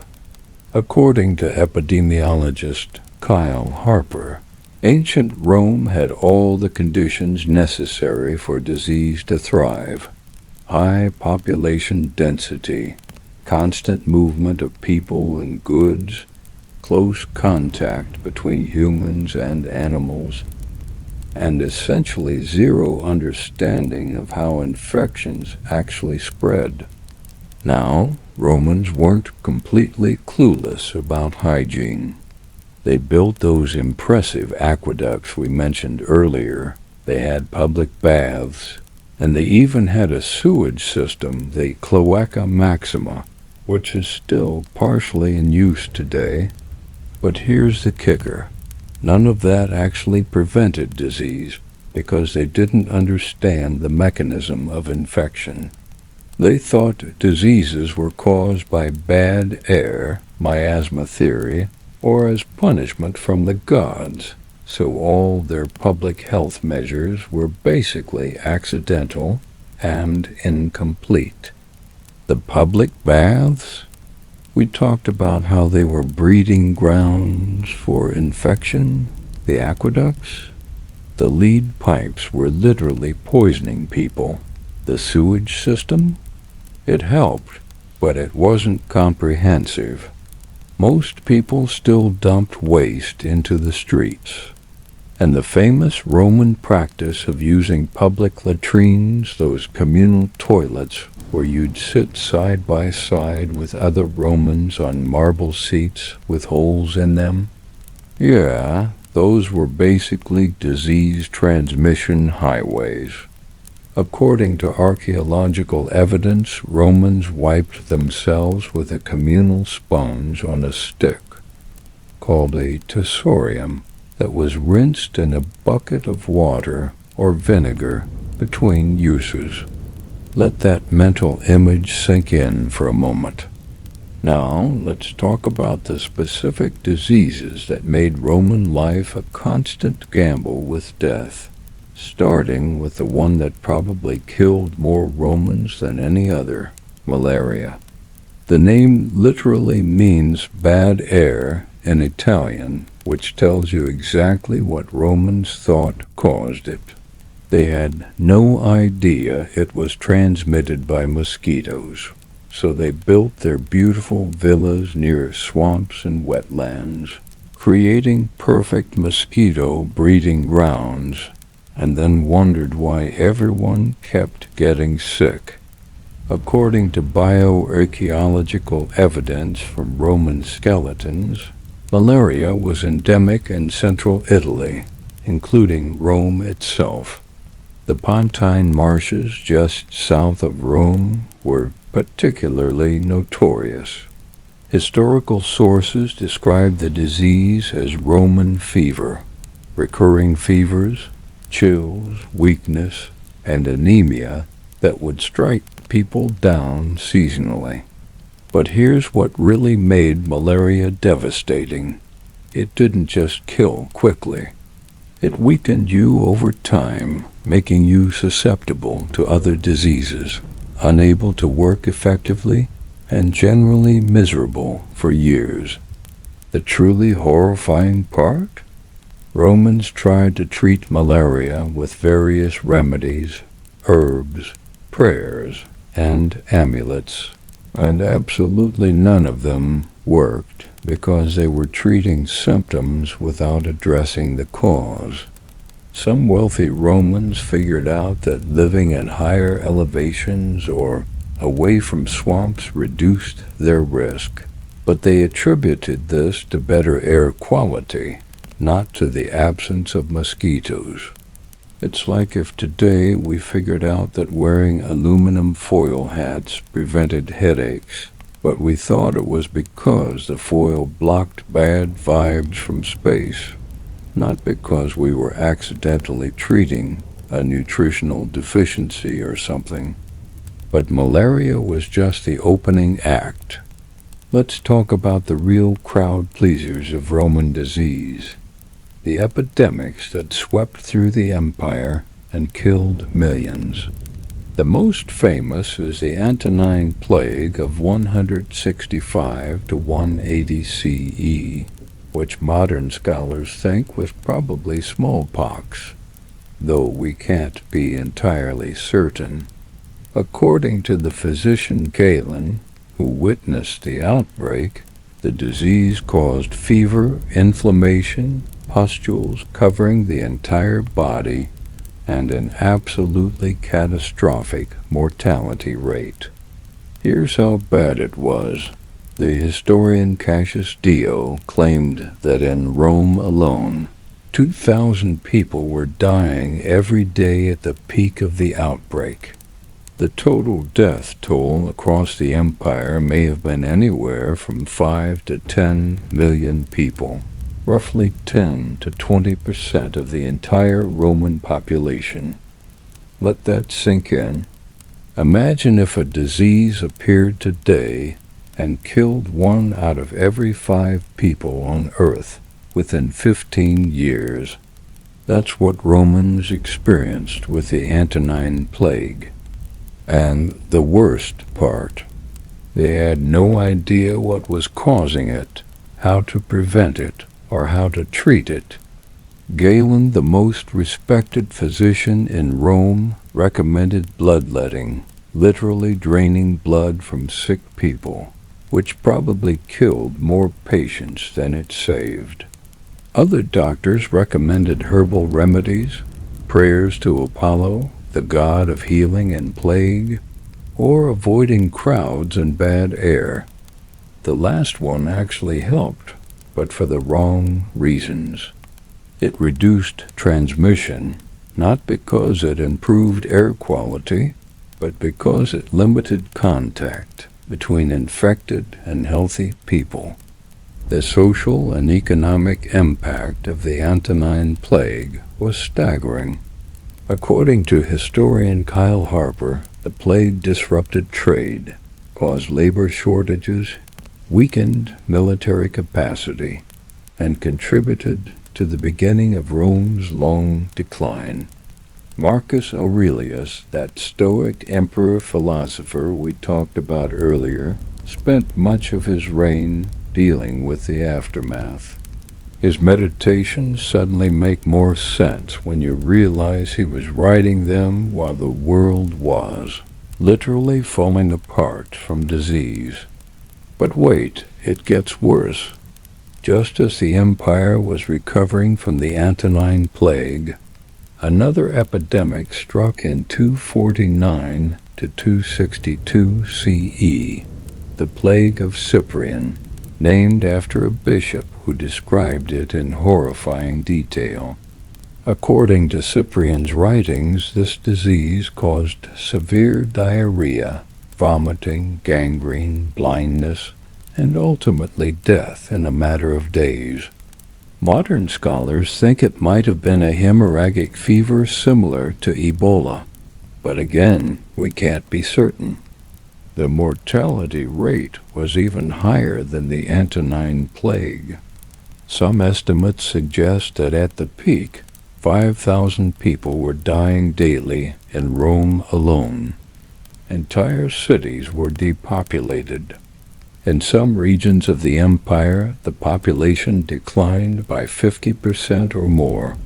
According to the bishop Dionysius of Alexandria, there was not a house in which there was not one dead, and would that it had been only one. Think about that for a second.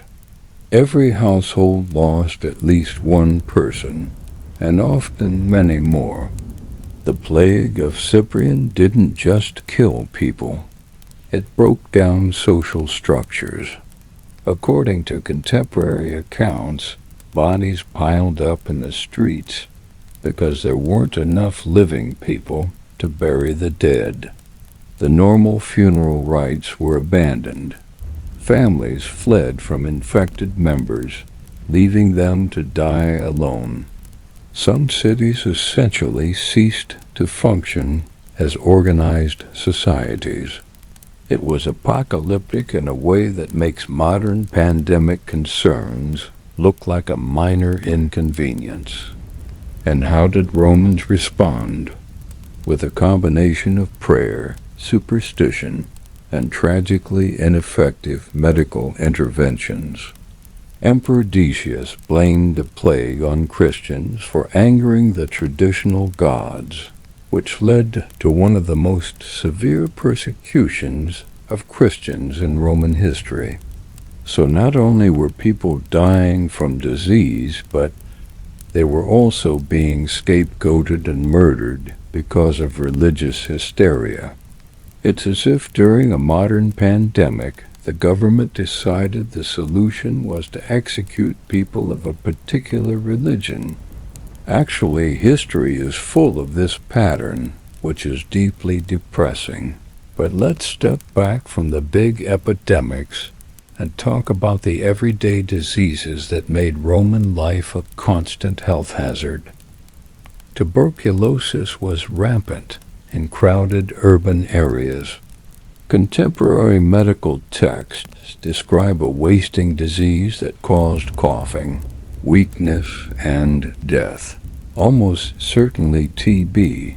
Skeletal evidence from Roman cemeteries shows characteristic lesions indicating that a significant portion of the population was infected. Gastrointestinal diseases were probably the number one killer, especially of children. Dysentery, cholera, and typhoid were all common in a city where human waste contaminated water supplies, and food was often spoiled or adulterated. According to demographic studies, the leading cause of death for Roman children was probably waterborne diseases, which makes sense when you remember that many people were drinking from the same fountains where others washed clothes. Animals drank, and sewage sometimes backed up into the supply. Let me tell you about one particularly horrifying disease: leprosy. Romans called it elephantiasis because of how it disfigured people. According to medical texts, leprosy was well known in the Roman world, and the treatment was Well, there was no treatment. Lepers were often ostracized, forced to live outside cities, and generally treated as cursed by the gods.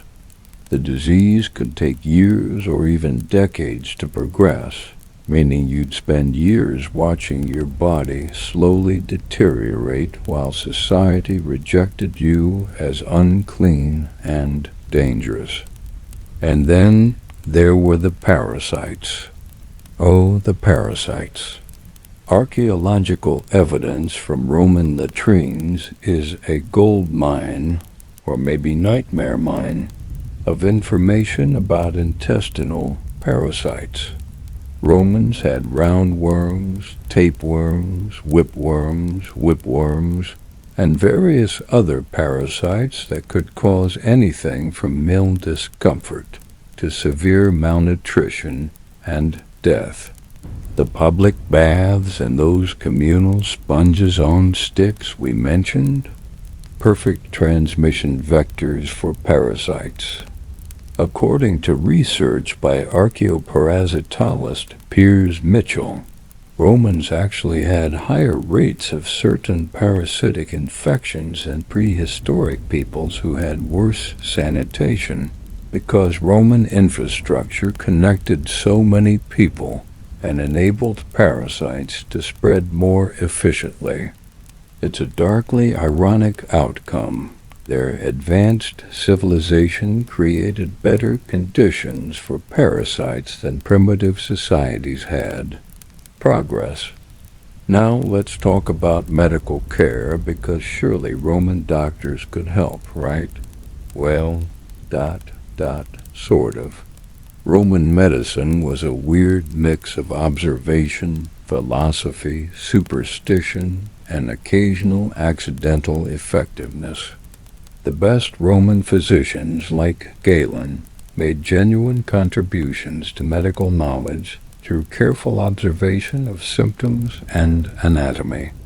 But their theoretical framework was completely wrong, which meant their treatments were hit or miss at best and actively harmful at worst.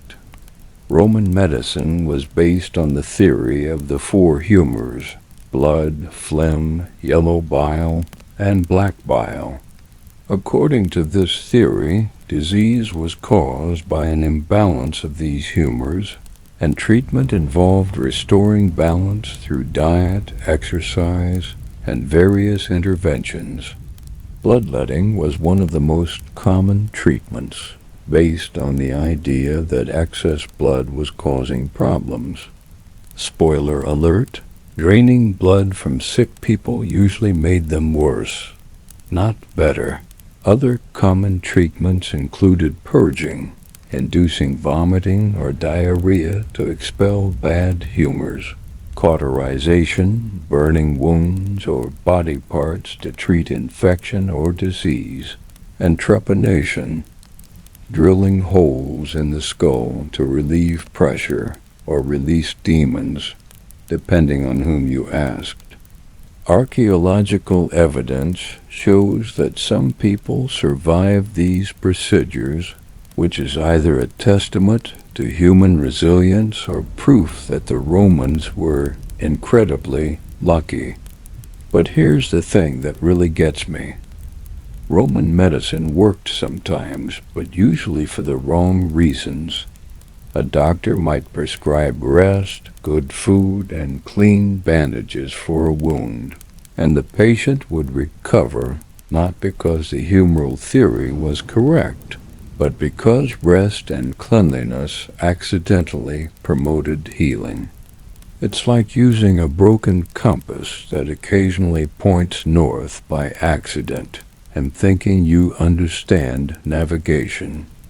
The wealthy had access to trained physicians, often Greek slaves or freedmen who'd studied at medical schools in places like Alexandria. The poor had to make do with folk healers, midwives, and whatever home remedies their families had passed down to them. According to historical sources, there were also plenty of quacks and charlatans, selling miracle cures that range from useless to actively poisonous.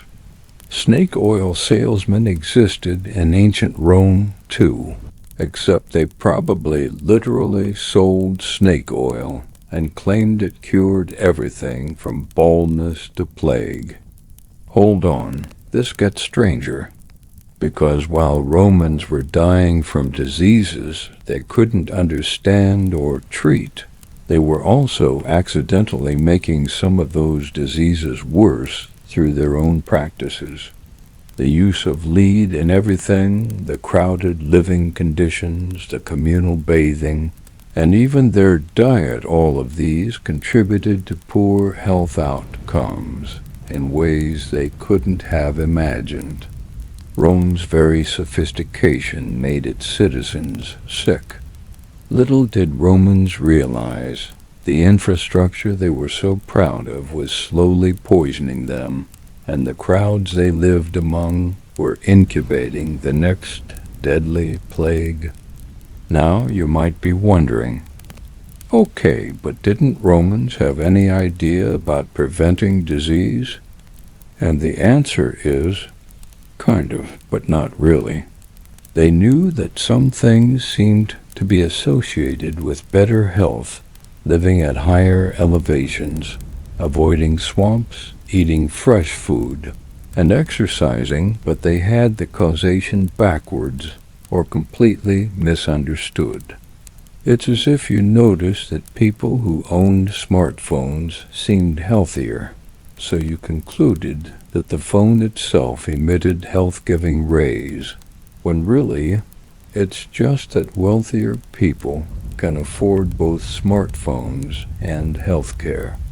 Let's talk about one aspect of Roman disease prevention that was actually kind of impressive: their approach to water supply. The aqueducts brought fresh water from springs miles away, and the Romans understood that this water was healthier than local well water or river water. They were right, but for the wrong reasons. They thought it was because the water was clearer or tasted better, not because it was less contaminated with pathogens. Still, the practical result was that Romans had access to relatively clean water, at least compared to medieval cities centuries later. However, they went on to ruin it by storing and distributing that water through lead pipes. According to geochemical analyses of Roman water systems, lead levels in some parts of the city were high enough to cause chronic health problems. Romans knew that lead workers sometimes got sick. There are medical texts describing lead poisoning symptoms, but they didn't connect this to the pipes. It's like knowing that people who work in asbestos factories get lung problems, but continuing to use asbestos insulation in every building because, hey, it works great.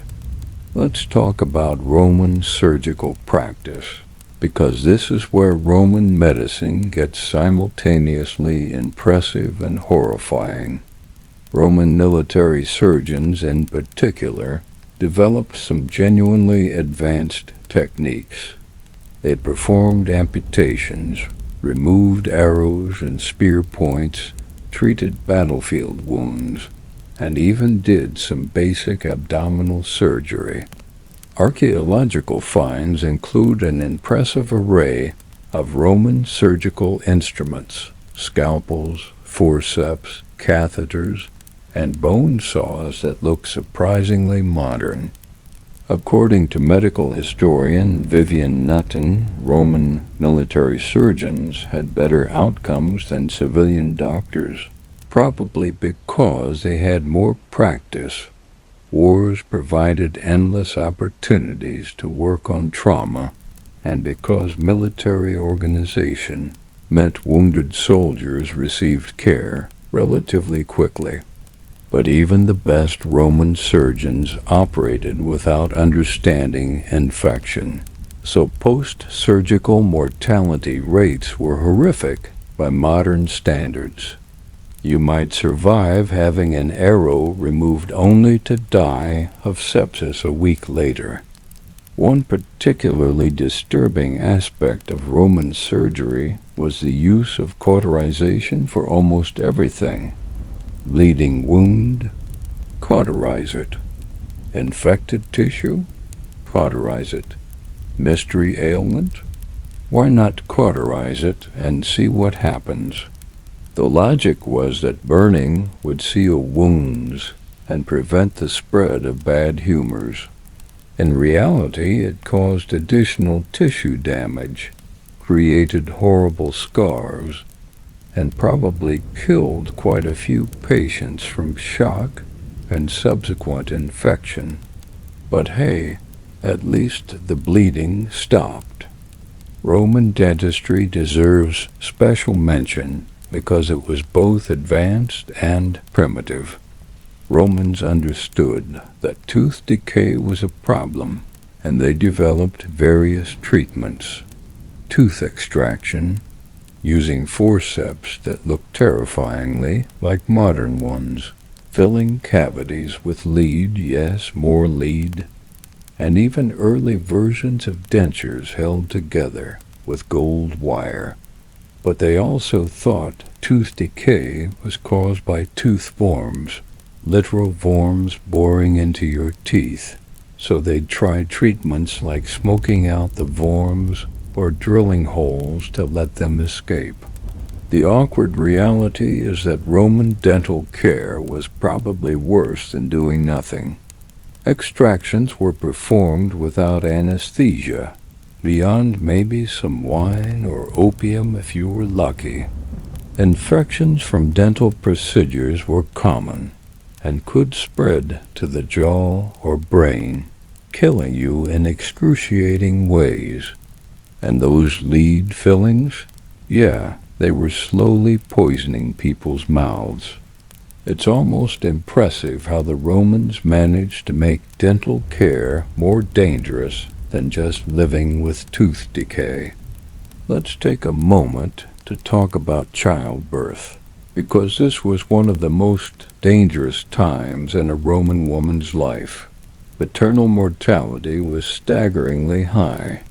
Estimates suggest that somewhere between 1 to 3% of all births resulted in the mother's death. That might not sound too bad until you realize that many women had multiple pregnancies, so your lifetime risk of dying in childbirth was somewhere around 10 to 15%. Giving birth was literally Russian roulette. Roman medical texts include detailed descriptions of obstetric procedures, many of which are genuinely horrifying. If labor went wrong, doctors or midwives might attempt to turn the baby, use hooks to extract it piecemeal if it had died, or perform embryotomy, cutting the fetus apart inside the womb to remove it. These procedures were done without anesthesia and often resulted in the mother's death from trauma, hemorrhage, or subsequent infection. According to medical historian Helen King, many of these procedures were essentially last-ditch efforts after it was clear that both mother and child would die otherwise.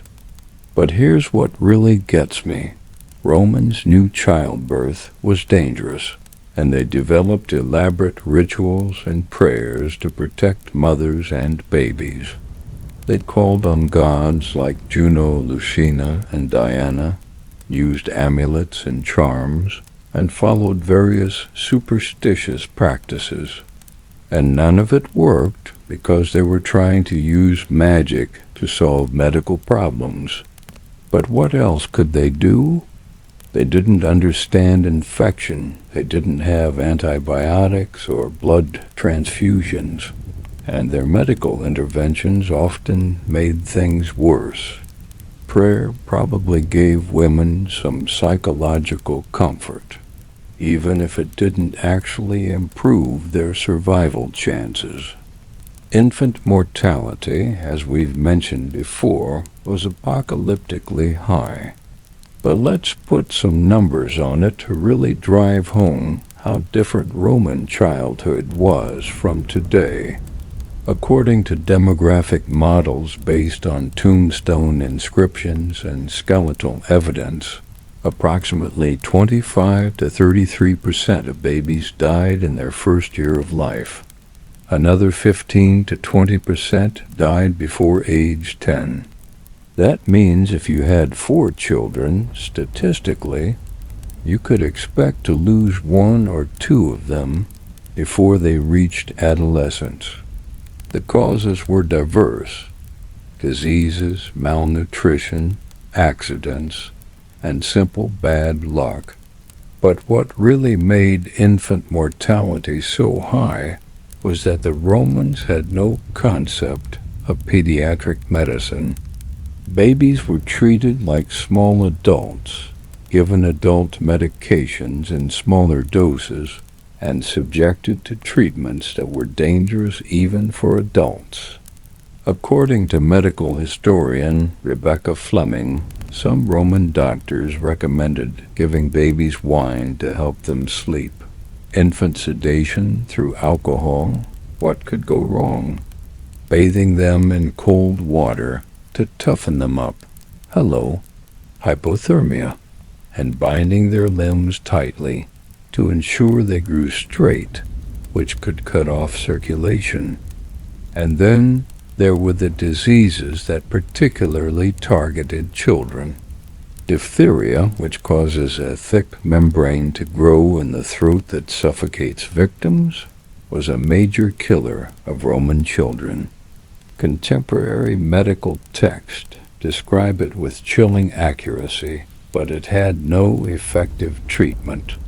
Measles, whooping cough, and various unnamed childhood diseases swept through urban areas regularly. Parents lived with a constant awareness that their children might die at any moment from causes they couldn't prevent or treat.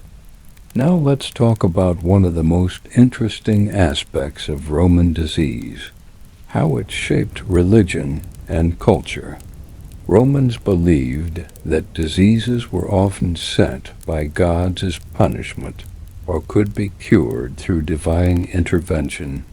Temples dedicated to Asclepius, the Greek god of medicine, became centers of healing, where sick people would sleep overnight, hoping to receive dream visions that would reveal their cure. This practice, called incubation, was incredibly popular and actually helped some people not through divine intervention, but probably through the placebo effect and the healing power of rest and positive expectation. But the flip side of this religious approach to disease was that plagues were often interpreted as signs of divine displeasure, which led to scapegoating and persecution. Christians were blamed for the plagues during the 3rd century because they refused to worship the traditional gods. Jews faced similar persecution. It's a pattern we see throughout history. When people don't understand the real cause of disease, they look for someone to blame, and minorities are convenient targets. The fascinating thing is that Christians actually gained converts during the plagues, according to historian Rodney Stark, because they practiced a radical form of care for the sick that was uncommon in pagan society. While many pagans fled from infected family members, which honestly made sense given the lack of treatment, Christians stayed and nursed the sick, even when it meant risking their own lives. This simple act of compassion, even though it didn't cure anyone, improved survival rates slightly through hydration and basic care, and impressed observers. So disease, in a weird way, helped Christianity spread through the Roman Empire. Let's talk about one last disease that had a massive impact on Roman history: the Justinianic plague of 541 to 549 CE. Technically, this happened after the Western Roman Empire had fallen, but it devastated what remained of Roman civilization in the East. This plague was almost certainly bubonic plague, the same disease that would later cause the Black Death in medieval Europe, and it was horrifyingly efficient at killing people. According to the historian Procopius, who witnessed the plague firsthand, it killed somewhere between 25 to 50% of the population in affected areas. In Constantinople alone, deaths reached 10,000 per day at the peak. The description is nightmarish. Victims developed buboes, swollen lymph nodes in the groin and armpits, suffered high fevers and delirium, and usually died within days. Some people fell into comas and never woke up. Others developed gangrene and watched their extremities turn black before they died. The social breakdown was even more severe than in previous plagues. According to Procopius, bodies were piled in towers, thrown into the sea, or left to rot in houses because there was no one left to bury them. Normal social functions ceased. The economy collapsed. The Emperor Justinian, who'd been planning to reconquer the Western Roman Empire and restore Rome's glory, had to abandon his ambitions because the plague had destroyed the population base he needed for soldiers and taxpayers. Here's the really depressing part. Even after this catastrophic plague, Romans or Byzantines at this point still didn't understand what caused it or how to prevent it. They noticed that it seemed to spread from person to person, so they tried isolation and quarantine, which actually helped somewhat. But they didn't understand the role of rats and fleas in transmission, so they couldn't effectively prevent outbreaks. The plague would return in waves for the next 200 years, each time killing tens of thousands and preventing any real recovery. Think about what this means. For roughly 800 years of Roman history, from the Republic through the late Empire and into the Byzantine period, Romans lived under the constant threat of epidemic disease. Every few generations a plague would sweep through and kill a quarter to half the population, and they never figured out how to stop it. All their engineering genius, their military prowess, and their philosophical sophistication, none of it helped against microscopic enemies they couldn't see, understand, or fight. The disease burden of ancient Rome was so severe that some historians argue it was a major factor in the empire's decline. Not the only factor, there were plenty of political, military, and economic problems too, but a significant one. Disease killed taxpayers, soldiers, farmers, and craftsmen. It disrupted trade, caused labor shortages, and created cycles of economic depression. It traumatized entire generations and made long-term planning nearly impossible. And the truly tragic part? Much of this disease burden was preventable with knowledge that wouldn't be developed for another 1,500 years. If Romans had understood germ theory, if they'd known about bacteria and viruses, if they'd had antibiotics and vaccines, their history might have been completely different. But they didn't. so they suffered and died in numbers that are almost impossible to comprehend.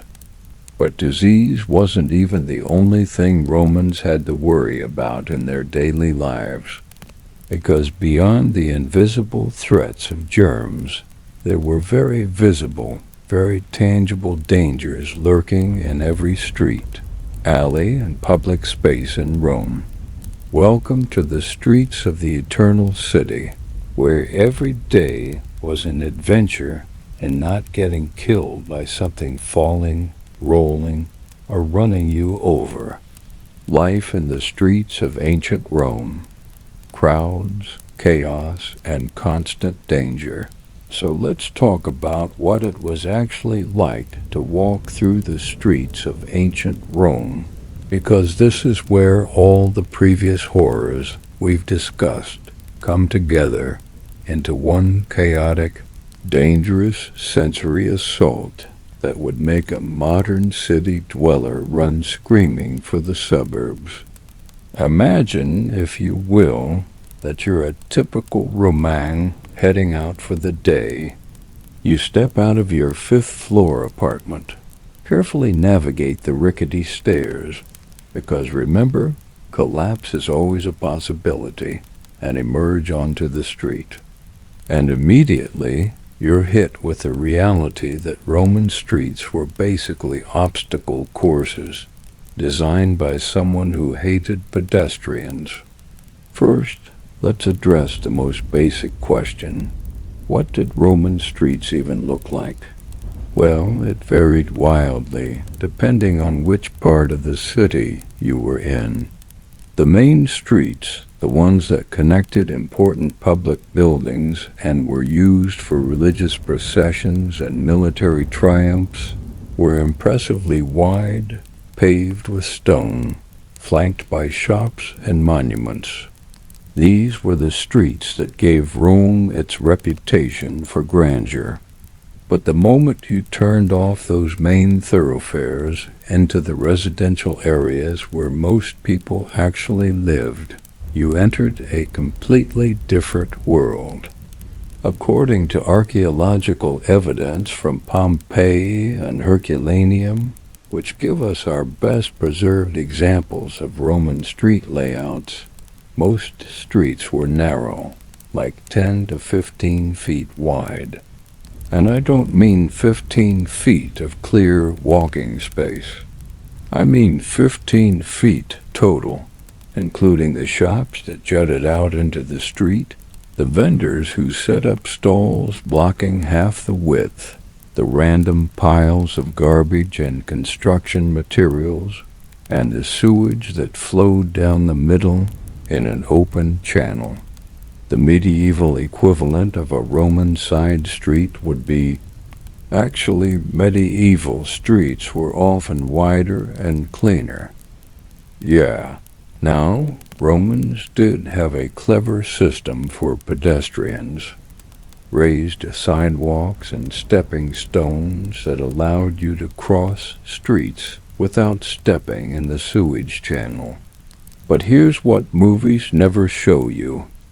Those stepping stones were spaced for Roman feet, and they created bottlenecks where crowds jammed up, and the spaces between stones where cartwheels could pass. Those were often filled with a mixture of human waste, animal waste, garbage, and various liquids you didn't want to identify. According to the Roman writer Juvenal, walking through Rome meant constantly dodging filth, and not everyone was successful. Let's talk about the noise, because this aspect of Roman street life deserves special attention. We mentioned earlier that nighttime was when wagons and carts flooded the streets, but daytime wasn't exactly peaceful either. Picture this. You're walking down a crowded street, and you're surrounded by shopkeepers shouting to advertise their wares, customers haggling at the top of their lungs, street performers trying to be heard over everyone else, construction workers hammering and sawing, blacksmiths' forges clanging, people arguing, children screaming, animals braying, and somewhere in the distance, a religious procession chanting prayers. The Roman poet Martial complained that the noise in Rome made it impossible to sleep or think. He specifically mentioned coppersmiths, money changers, who tested coins by hitting them, creating a constant metallic ringing. School teachers who apparently made students recite lessons in unison at maximum volume, and street vendors who used bells, drums, or just their voices to attract attention. It was like living inside a stadium during a championship game, except it never stopped, and you couldn't leave. But noise was just an annoyance. Let's talk about the actual physical dangers of Roman streets, because this is where it gets properly terrifying. The single biggest threat to pedestrians was falling objects. Remember those multi-story insulae we talked about where people dumped chamber pots out of windows? That wasn't the only thing falling from above. Roof tiles, loose bricks, pieces of timber, laundry, buckets, furniture, basically anything that wasn't nailed down could and did fall onto the streets below. According to Roman law, specifically the 12 tables, if an object fell from a building and killed someone, the building owner was liable. The fact that this required specific legislation tells you it happened often enough to need rules about it. The Roman jurist Oppian wrote extensively about cases involving falling objects, including detailed discussions of who was responsible if a flower pot fell and killed a pedestrian, or if a tile came loose during a storm and crushed someone. These weren't hypothetical cases. They were based on actual legal disputes, which means people were regularly being injured or killed by falling debris. But wait, it gets better. Translation: worse. During the day, heavy-wheeled traffic was banned from most of central Rome to reduce congestion and damage to the streets. This meant that construction materials, heavy goods, and anything else that needed a cart had to be moved at night. So night time in Rome meant the streets were full of wagons, carts, and drivers who were trying to make as many deliveries as possible before dawn, and weren't particularly concerned about pedestrian safety. The Roman satirist Juvenal painted a vivid picture of night-time street life. How often broken or cracked pottery falls from high windows. With what a crash it strikes and dents the pavement. You'd be thought a fool, improvident of sudden accident, if you went out to dinner without having made your will. Think about that. Going to a dinner party without updating your will was considered reckless because the chances of being killed by falling pottery on the way there were significant enough to warrant legal preparation. And the carts themselves were dangerous. Roman streets weren't designed for heavy traffic. They were ancient roads that had been paved over and expanded haphazardly as the city grew. Drivers navigated narrow streets in the dark, often drunk, because Roman drivers loved their wine, with no traffic lights, no right-of-way rules, and no real consequences if they ran someone over. According to historical accounts, pedestrian deaths from cart accidents were common enough that nobody even remarked on them unless someone important was killed. Let's talk about crime, because Roman streets were also hunting grounds for thieves, muggers, and various other criminals who saw crowds as opportunities. According to legal texts and literary sources, theft was rampant in Rome. Pickpockets worked the crowds at the forum, bathhouses, and markets. Cut purses literally cut purses from people's belts with knives. And if you were unlucky enough to be out alone at night, you might encounter footpads, robbers who'd beat you, take everything you owned, and leave you in the street. The Roman writer Seneca described being attacked by a group of thugs while walking home one evening. They beat him, stole his ring and cloak, and left him bruised and humiliated. And Seneca was a wealthy, well-known philosopher and imperial advisor.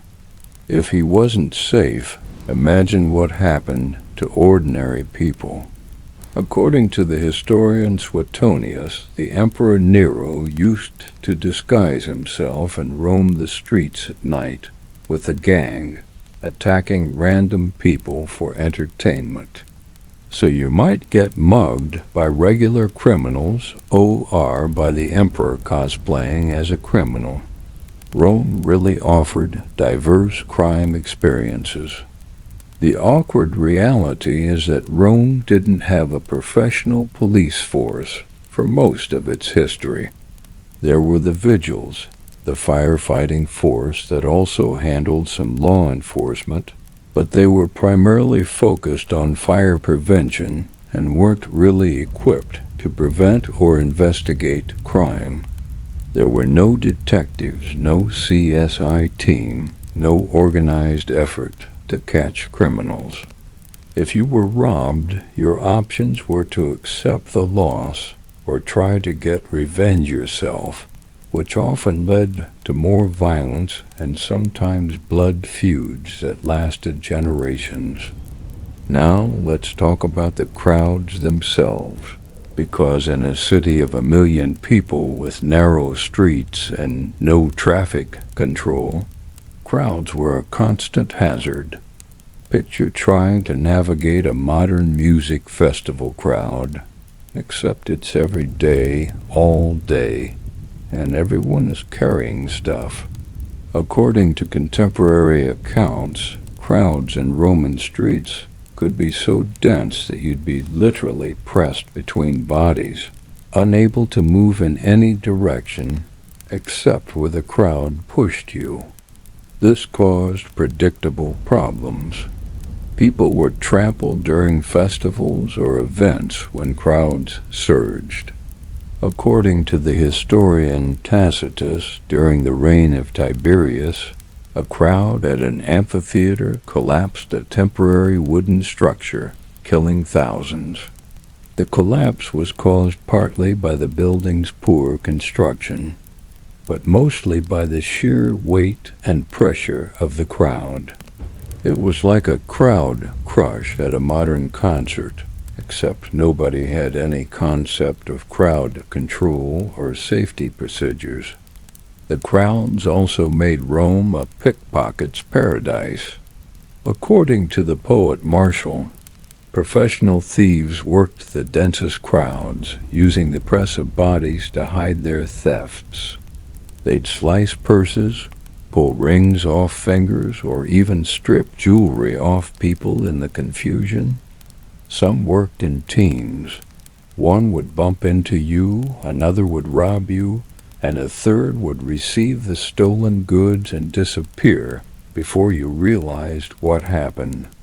It was organized crime at the street level, and there was basically nothing you could do about it except try to hold on to your stuff and hope for the best.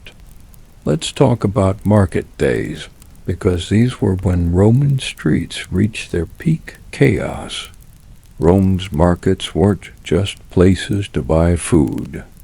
They were social events, entertainment venues, and the centers of daily life.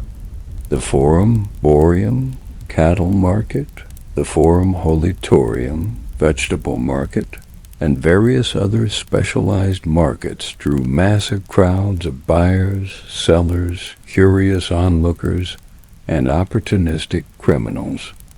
According to archaeological evidence and historical descriptions, Roman markets were incredible sensory experiences in all the worst ways.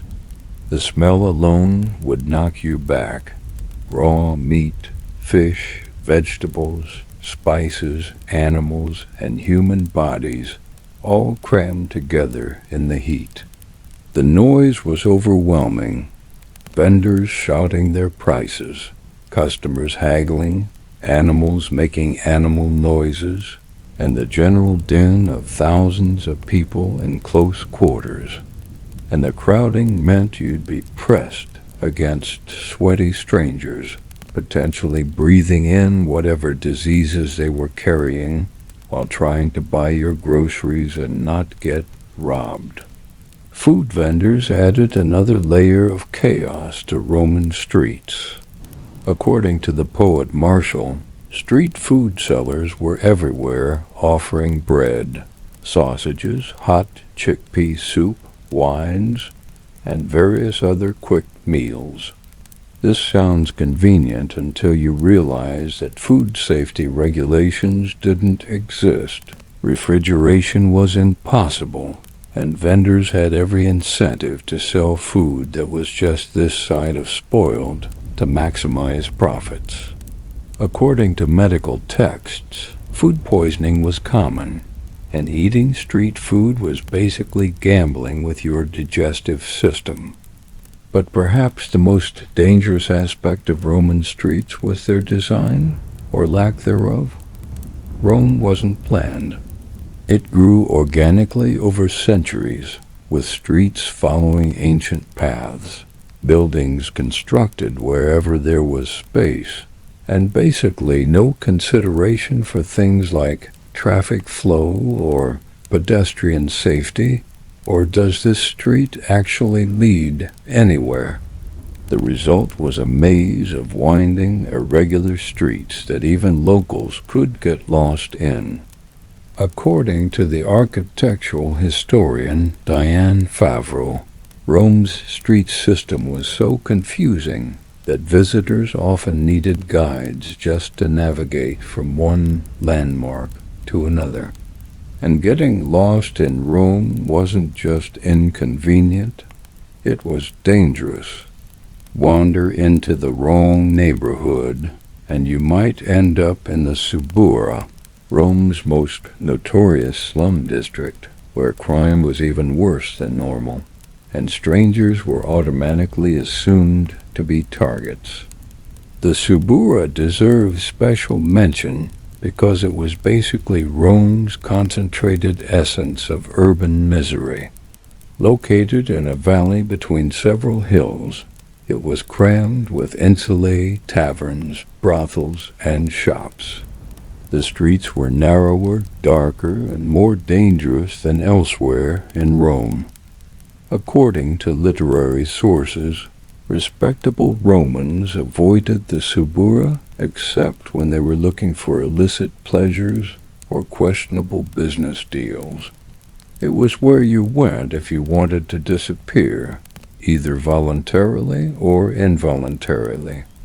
But here's what really gets me about Roman streets.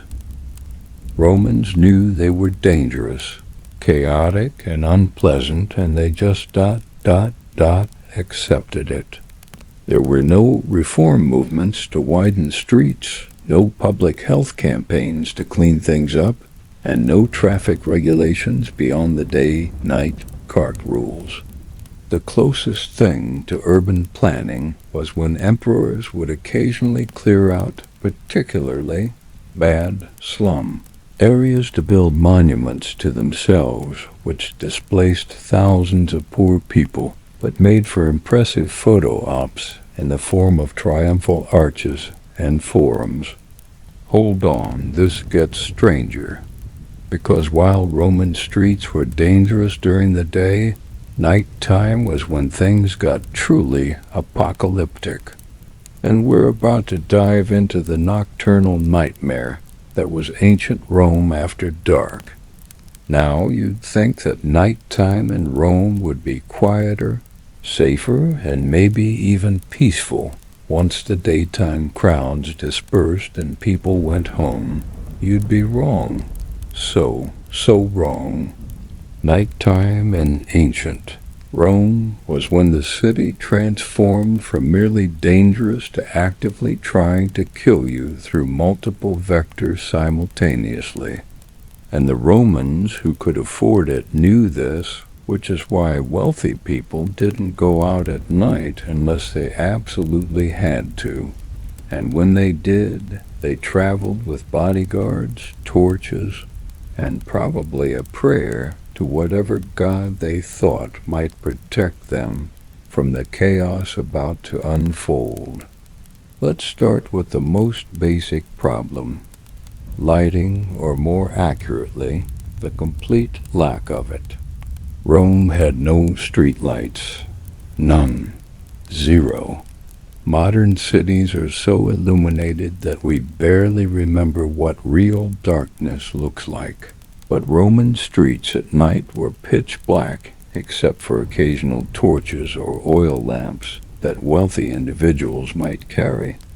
According to the Roman writer Livy, walking through Rome at night without a torch was asking to trip over debris, fall into holes, or walk straight into walls. And that's assuming you weren't deliberately attacked by someone who used the darkness for cover. The wealthy solved this problem by traveling with slaves carrying torches, but this created its own issues. A torch-bearing procession announced wealthy person passing through to every criminal in the area, making you an obvious target. But traveling without light was even more dangerous, so it was a classic catch-22. It's like walking through a modern city at night requires you to either carry a neon sign saying "Rob me" or navigate blindfolded. Now, let's talk about those carts we keep mentioning, because nighttime was when Rome's streets became a chaos of heavy vehicles being driven at unsafe speeds by people who had zero regard for pedestrian life. The ban on daytime wheeled traffic meant that everything construction materials, trade goods, food supplies, basically anything that needed to be moved, had to be transported at night. According to the poet Juvenal, the result was the perpetual traffic jams of wagons in the winding streets and the swearing of teamsters brought to a standstill. But traffic jams were the least of the problems. Drivers were in a hurry because they only had the night-time hours to make deliveries, and they'd race through the streets at dangerous speeds. According to Roman law, specifically the Lex Julia Municipalis, there were regulations about cart sizes and speeds within the city, but enforcement was basically non-existent. Drivers would whip their oxen or mules into a near gallop, navigating by whatever dim light they had, and pedestrians just had to hope they'd hear the carts coming in time to get out of the way. The noise of nighttime traffic was so overwhelming that Juvenal complained you couldn't possibly sleep with all the rumbling of wagons through the winding streets and the cursing of drovers stalled in traffic. But you know what's worse than noise keeping you awake? Noise is keeping you awake because it's the sound of a cart about to crash through your wall. According to historical accounts, cart accidents were common. Drivers would lose control, carts would overturn, oxen would panic, and vehicles would crash into buildings, stalls, or other carts. And remember, these streets were narrow, so a single cart accident could block an entire street and create chaos that lasted for hours. Let's talk about crime at night, because this is where Roman street life gets properly terrifying in ways that make modern urban crime look organized and civilized. Rome after dark belonged to criminals, and the types of crimes weren't just theft. They were brutal, random violence that modern criminologists would classify as sociopathic. According to the historian Suetonius, gangs of young wealthy men, including, as I mentioned, Emperor Nero in disguise, would roam the streets at night, attacking random people for entertainment. This wasn't robbery motivated by need. It was violence as recreation. They'd beat people senseless, throw them into fountains, or even kill them, then disappear into the darkness before anyone could identify them. And if you defended yourself and injured one of them, you could be prosecuted because they were wealthy citizens, and you probably weren't. Professional criminals were more pragmatic but equally dangerous. According to legal texts, muggers would work alone or in gangs, targeting anyone who looked like they had money. The attacks were quick and brutal, knocking the victim down, taking everything they had, and disappearing. If the victim fought back or cried out, the criminal might kill them to prevent identification. Roman law prescribed harsh penalties for nighttime robbery, including death. But actually catching criminals in a city with no police force and no street lighting was nearly impossible. And then there were the truly desperate criminals who lived in the ruins of burned-out buildings or in the ancient underground areas of Rome the city was built on. Layers of previous cities, creating a literal underworld of abandoned structures. According to historical accounts, these criminals would emerge at night to steal, rob, or sometimes kidnap people for ransom or sale into slavery. It's as if a modern city had a whole population of people living in the sewers and subway tunnels who came out at night to prey on surface dwellers. Actually, but crime wasn't the only danger of Roman nights. Let's talk about fire, because nighttime was when most fires started, and fire in ancient Rome was an apocalyptic threat that could destroy entire neighborhoods in hours. Remember those wooden insulate we keep mentioning? The ones built with flammable materials and packed with people using open flames for cooking, heating, and lighting? Yeah, they were basically kindling towers waiting for a spark.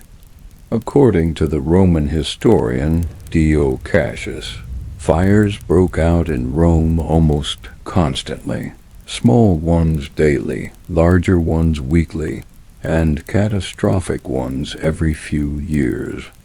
The vigils, Rome's fire brigade, were established specifically because fire was such a constant threat. But here's the brutal truth. They often couldn't save buildings. Their main goal was to prevent fires from spreading to neighboring structures, which they did through a combination of firefighting and demolition, literally tearing down buildings in the fire's path to create fire breaks. If you lived in a building that caught fire at night, your survival depended on several factors. How quickly you woke up, how fast you could navigate the dark, crowded stairways which were often blocked by people trying to save possessions, and whether the building collapsed before you got out. According to contemporary accounts, people regularly died in fires either from burns, smoke inhalation, or from jumping out of upper-story windows in desperation. The lucky ones died quickly. The unlucky ones survived with horrific burn injuries that would become infected and kill them slowly over days or weeks. And here's the truly dark part. Some fires were deliberately set by arsonists. According to legal texts, some professional arsonists would be hired by property owners to burn down their own buildings for various reasons. Insurance fraud, sort of. Eliminating tenants and clearing land for redevelopment. Some arsonists worked for criminals, starting fires as distractions while they robbed nearby buildings. And then there were just pyromaniacs who enjoyed watching things burn. Roman law prescribed burning alive as the punishment for arson, which is pretty ironic when you think about it. But apparently, Romans appreciated poetic justice. Let me tell you about one specific aspect of nighttime Rome that really captures how utterly chaotic it was. The toilet situation. We've talked about chamber pots being dumped from windows, but we haven't fully explored the nighttime implications. Public latrines existed, but they weren't open at night, and walking to one in the dark was dangerous anyway. So at night, if you needed to use the bathroom, you either used your chamber pot, which you dump in the morning, or you went in the street. According to the Roman writer Martial, nighttime streets were basically open sewers where people would relieve themselves wherever they happened to be. The sewage channels that ran down the middle of streets were used as public toilets. Alleys and doorways were common spots for quick bathroom breaks. And in the morning, the streets would be covered in waste that street cleaners, usually slaves or the very poor, would have to deal with. It's as if every night a modern city just gave up on sanitation and reverted to medieval conditions, then tried to clean it all up at dawn. The smell must have been unimaginable. The combination of human waste, animal waste, garbage, smoke from cooking fires and torches, and probably the lingering smell of whatever awful thing had happened nearby would have made Roman nights an olfactory assault. According to medical texts, Romans used perfumes extensively, and now you know why they weren't just being fancy. They were trying to mask the smell of living in a giant latrine. Now let's talk about one final aspect of nighttime, Rome, that really drives home how different their world was. The complete lack of emergency services beyond the vigils. If you were attacked, there was no 911 to call. If you were injured, there were no ambulances.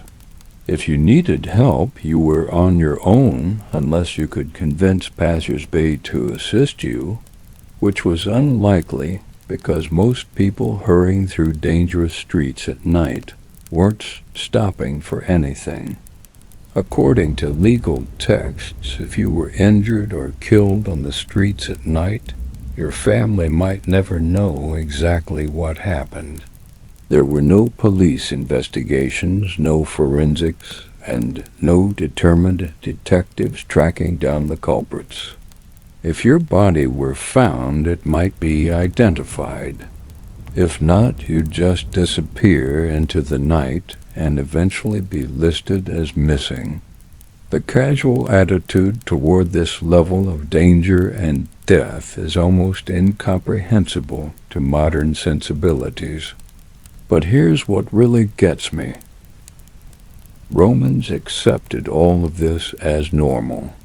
They didn't think, gee, maybe we should install some street lights, or perhaps we need traffic regulations.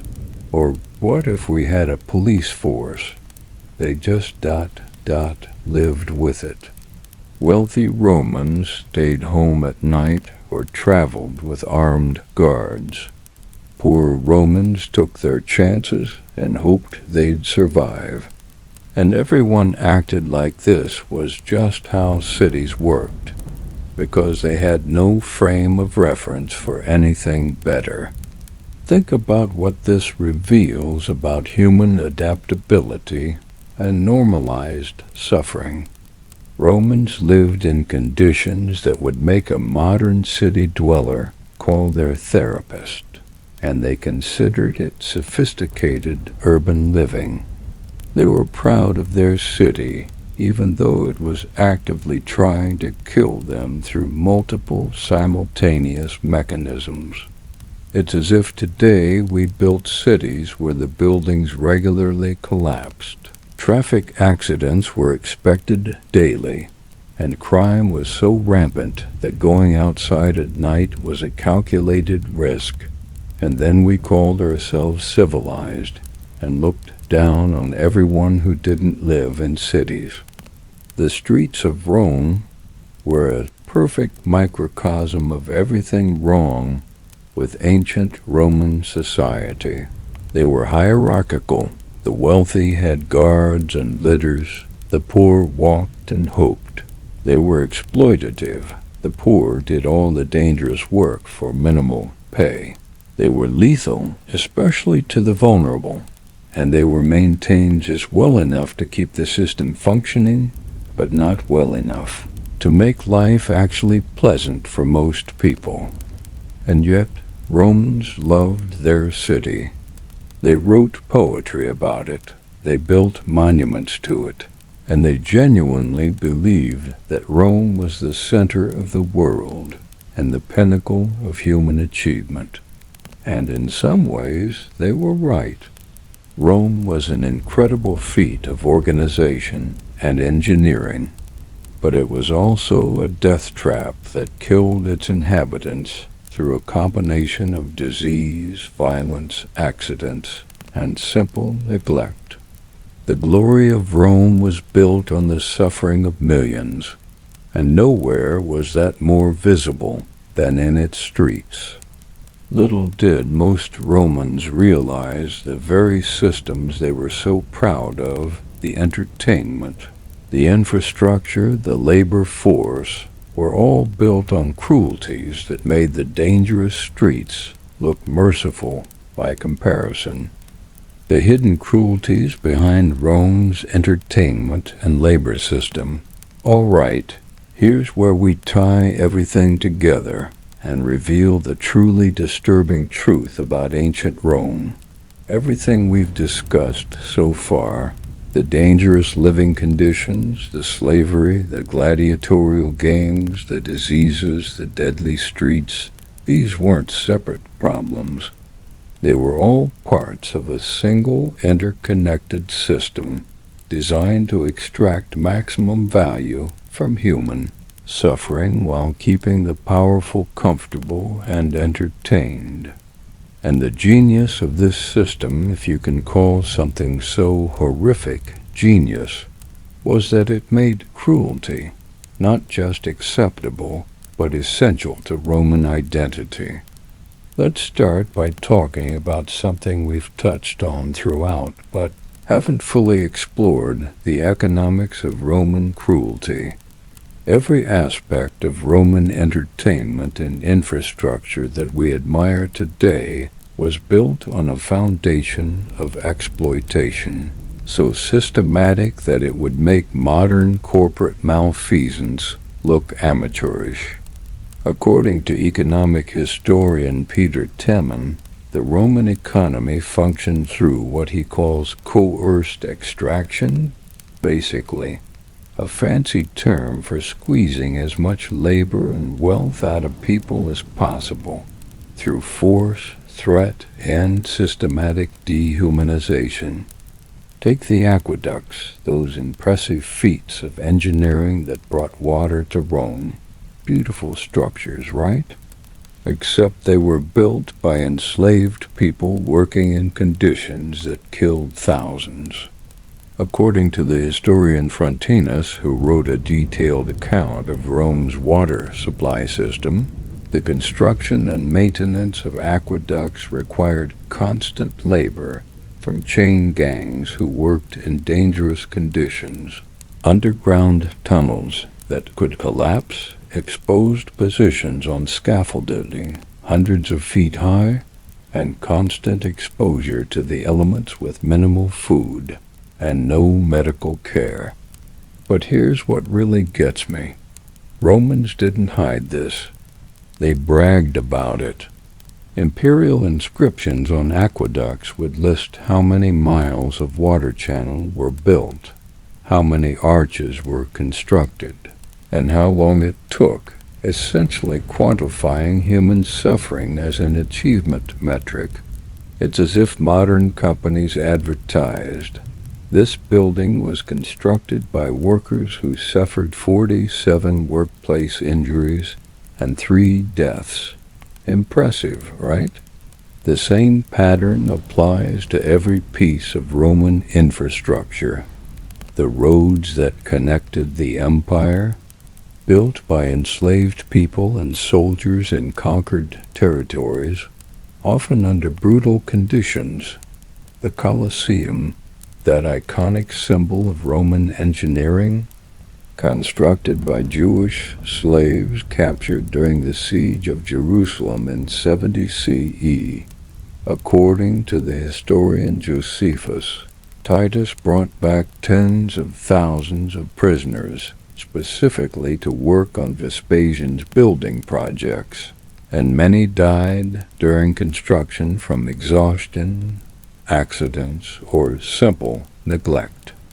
Now let's talk about the entertainment system, because this is where Roman cruelty achieved its most perfected form.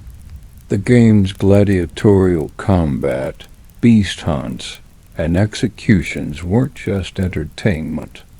They were a sophisticated tool of social control that served multiple purposes simultaneously.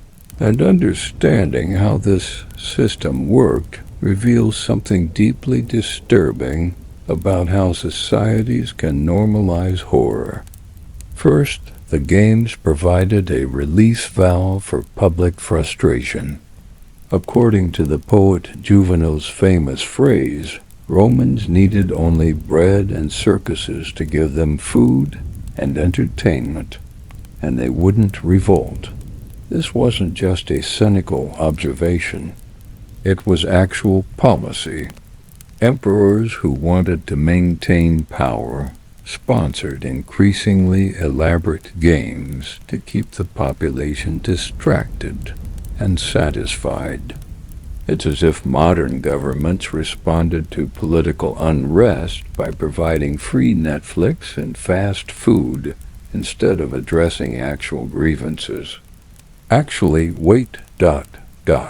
Second, the games reinforced social hierarchies in visceral, unforgettable ways. When you watched slaves and criminals being torn apart by lions or forced to kill each other, you were being taught a lesson. This is what happens to people at the bottom of society.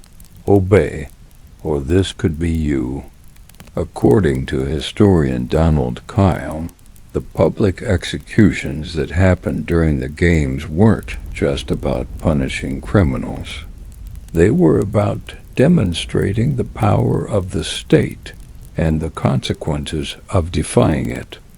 Third, the games created a shared cultural experience that unified Romans across class lines. A senator and a shopkeeper might have nothing else in common, but they could both cheer for the same gladiator or bet on the same lion to eat the most Christians. This created a sense of civic identity built around collective bloodlust, which is profoundly disturbing when you think about it. It's as if a modern nation's primary bonding experience was watching people suffer and die together. But perhaps most insidiously, the games normalized cruelty by making it entertaining. According to the philosopher Seneca, who attended the games and was disturbed by them, the crowd's reaction wasn't horror or sympathy. It was excitement, laughter, and even boredom if the deaths weren't creative enough. He described people casually eating lunch while watching criminals be executed, critiquing the efficiency of different killing methods the way modern people might discuss special effects in a horror movie. Think about what kind of psychological conditioning it takes to make a society where watching real people die is boring if it's not done interestingly. That's not innate human nature. That's learned behavior, carefully cultivated through repeated exposure and social reinforcement. Romans didn't start out thinking, I'd like to spend my afternoon watching people get torn apart by wild animals. They were systematically taught that this was normal, entertaining, and even morally acceptable because the victims deserved it. Let me tell you about one specific type of entertainment that really captures the depths of Roman cruelty. The midday executions we mentioned briefly before. These weren't quick deaths. They were elaborate, theatrical productions designed to maximize suffering and entertainment value simultaneously. According to the writer Tertullian, criminals would be dressed as mythological figures and then killed in ways that matched the myths. Play Icarus, you'd be thrown from a height. Play Hercules, you'd be burned alive on a pyre. Play Orpheus, you'd be torn apart by wild animals.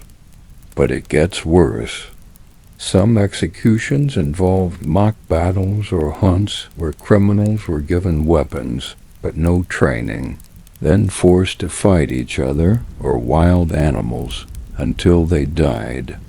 According to the historian Coleman, these weren't presented as executions. They were presented as entertainment with announcers, music, and commentary. The condemned weren't human beings being killed. They were actors in a snuff performance, and the audience evaluated them based on how entertaining their deaths were. And here's the part that should really disturb you. Children attended these games. Roman children grew up watching people die in elaborate, creative ways, and this was considered educational. According to literary sources, parents brought their kids to the games to teach them about Roman values, power, justice, courage, and the consequences of criminality. Imagine taking a 6-year-old to watch someone be slowly eaten by bears and calling it a valuable life lesson. Now let's talk about the labor system that supported all of this, because the entertainment was just the visible tip of a much larger iceberg of exploitation. We've discussed slavery extensively, but we haven't fully explored how the Roman economy was structured to extract labor from people in ways that went beyond simple slavery. First, there was the system of debt bondage that trapped free citizens in situations barely distinguishable from slavery. According to legal historian Bruce Fryer, Roman law allowed creditors to essentially enslave debtors until debts were paid, and the conditions of this servitude were often worse than actual slavery, because debt slaves had even fewer protections. You could be born free, fall into debt through bad luck or circumstance, and end up working in mines or on galleys, until you literally die, all while technically remaining a free citizen. Second, there was the system of colonial settlements where Rome would relocate conquered peoples and force them to work Roman land under Roman supervision. According to historian Greg Wolfe, these weren't voluntary migrations. They were forced resettlements designed to break up existing communities, appropriate valuable land, and create captive labor forces. Entire populations would be uprooted, marched hundreds of miles, and forced to farm land that now belonged to Roman landlords, all while paying taxes to Rome and providing soldiers for Roman armies. Third, there was the exploitation of soldiers themselves. Roman soldiers, even citizen legionaries, were essentially state-owned labor that could be used for whatever projects the emperor wanted. According to military historian Adrian Goldsworthy, soldiers spent more time building roads, aqueducts, and fortifications than they did actually fighting. They were paid, yes, but the pay was minimal. They couldn't refuse assignments, and desertion was punished by death. It was wage slavery with weapons. The genius of the Roman system was that it had multiple tiers of exploitation, each feeding into the next. At the bottom were slaves with no rights. Above them were freed slaves who still owed obligations to their former masters. Above them were poor citizens who were technically free but economically trapped. Above them were soldiers who traded freedom for wages and citizenship benefits. And at the top were the wealthy who extracted value from all of these tiers simultaneously. And here's what really gets me. Romans created elaborate philosophical and religious justifications for all of this. They developed theories about natural slavery, the idea that some people were born to be slaves because they were inherently inferior. They created myths about Roman destiny and the gods' favor to justify conquest and exploitation. They built a whole intellectual framework to make systematic cruelty seem not just acceptable, but virtuous and divinely ordained. The Stoic philosophers, whom we've mentioned several times, are a perfect example of this contradiction. They taught that all humans had inherent dignity and that virtue was the only true good. But they also owned slaves, supported the imperial system, and generally did mental gymnastics to reconcile their egalitarian philosophy with their participation in a deeply hierarchical, exploitative society. Seneca, again, wrote beautiful essays about human equality, while probably being served dinner by enslaved people. The cognitive dissonance is almost impressive in its shamelessness. But perhaps the most disturbing aspect of Roman cruelty was how it extended even to people's leisure time. The baths, which we've discussed as social centers and engineering marvels, were also sites of casual cruelty. According to historical accounts, wealthy Romans would sometimes bring slaves to the baths, specifically to humiliate them publicly, beat them for entertainment, or use them as objects in games and competitions.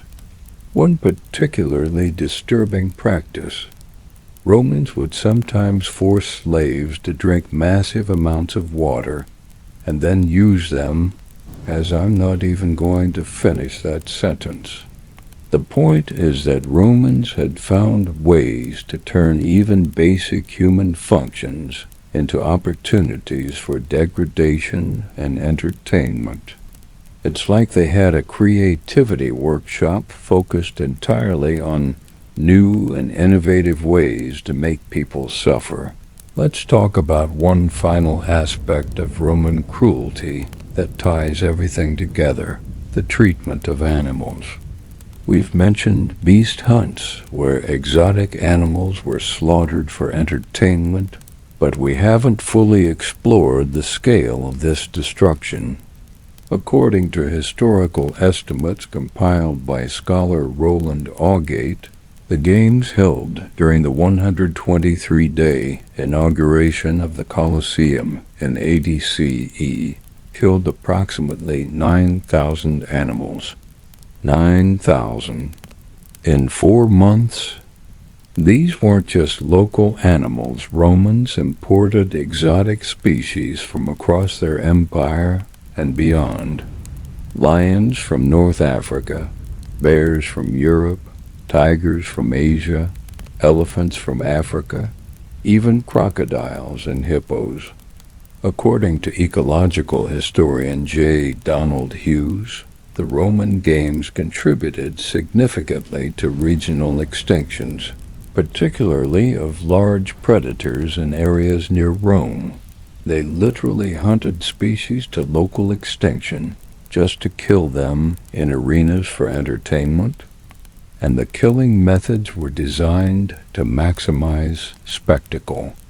Animals were starved to make them more aggressive, forced to fight each other or trained by hunters, or simply slaughtered in mass demonstrations of Roman dominance over nature. According to contemporary accounts, some games featured hundreds of animals being killed in elaborate stage hunts that recreated African or Asian landscapes in the arena. It was environmental destruction as performance art. But here's what really reveals the psychology behind Roman cruelty. They saw nothing wrong with any of this. To Romans, the games were civilized entertainment. Slavery was economic efficiency, and their treatment of conquered peoples was legitimate empire building. They genuinely believed they were bringing civilization to barbarians, law to chaos, and prosperity to the world. The fact that this civilization was built on mountains of corpses and sustained by systematic exploitation didn't register as a moral problem. According to historian Mary Beard, Romans had a fundamentally different understanding of concepts like cruelty and justice than we do. What we'd call cruelty, they called necessary discipline or legitimate punishment. What we'd call exploitation, they called natural order. Their entire moral framework was constructed to justify and normalize behaviors that we now recognize as profoundly wrong. And that should terrify us because it raises an uncomfortable question. What are we doing today that future generations will look back on with the same horror that we view Roman games? What systems of exploitation have we normalized so thoroughly that we don't even recognize them as cruel? Romans thought they were civilized, sophisticated, and morally advanced, and they were wrong, which means we could be wrong too about our own society. Little did Romans know their entire civilization was built on a foundation so morally bankrupt that it couldn't sustain itself forever. Now you might be wondering, did any Romans actually recognize how messed up their system was? And the answer is, sort of, but not really. There were occasional voices of dissent, philosophers and writers who questioned aspects of Roman cruelty, but they never questioned the system itself. They'd critique excessive violence while accepting the underlying hierarchy. They'd argue for treating slaves more kindly while accepting slavery as an institution. It's as if someone today argued that we should give factory farm animals nicer cages, but never question whether we should be factory farming at all. Let's talk about the economic unsustainability of the Roman system, because this is where the cruelty stopped being just a moral issue and became a practical problem. The Roman economy was built on constant conquest. You needed new wars to capture new slaves, acquire new resources, and extract new wealth. But eventually, Rome ran out of easy conquests. According to historian Kyle Harper, by the 2nd century CE, the empire had reached its practical limits of expansion, and the flow of slaves from wars dried up. This created a crisis because the entire economic system depended on cheap slave labor. When slave prices rose due to reduced supply, large agricultural estates became less profitable. When conquest slowed, the tribute and plunder that had funded the imperial government decreased. And when military campaigns stopped generating glory and wealth, soldiers became less motivated. The system had been designed to expand forever, and when expansion stopped, the whole thing started to collapse. But the Romans didn't respond by reforming their economy. They responded by squeezing their existing population harder. Taxes increased. Military service became more demanding. The state claimed greater control over resources and labor. According to historian A.H.M. Jones, this increased exploitation accelerated the empire's decline by making citizens less willing to support the system. Why fight to defend an empire that treats you as a resource to be extracted? The plague epidemics we discussed earlier compounded this problem. When the Antonine Plague and later the Plague of Cyprian killed millions, the labor shortage became acute. But rather than fundamentally reform their labor system, the Romans just intensified their exploitation of the remaining population. It's as if a company responded to worker shortages by making the remaining employees work triple shifts instead of, improving conditions to attract more workers. Let's talk about one specific example of how Roman cruelty became self-defeating: the treatment of conquered peoples. Roman policy toward conquered territories followed a pattern of harsh military conquest, brutal suppression of resistance, extraction of tribute and resources, and gradual integration into the empire. This worked fine when Rome was expanding and could offer the carrot of eventual citizenship and peace after the stick of military conquest. But as the empire reached its limits, the benefits of Roman rule became less clear while the costs remained high. According to historian Ramsay MacMullen, by the late empire, many provincials saw Roman rule as pure extraction with no benefits. They paid taxes to support an army that didn't protect them, sent their sons to fight in distant wars that didn't benefit them, and watched Roman officials enrich themselves through corruption and exploitation. So when barbarian invasions came, many provincials didn't resist.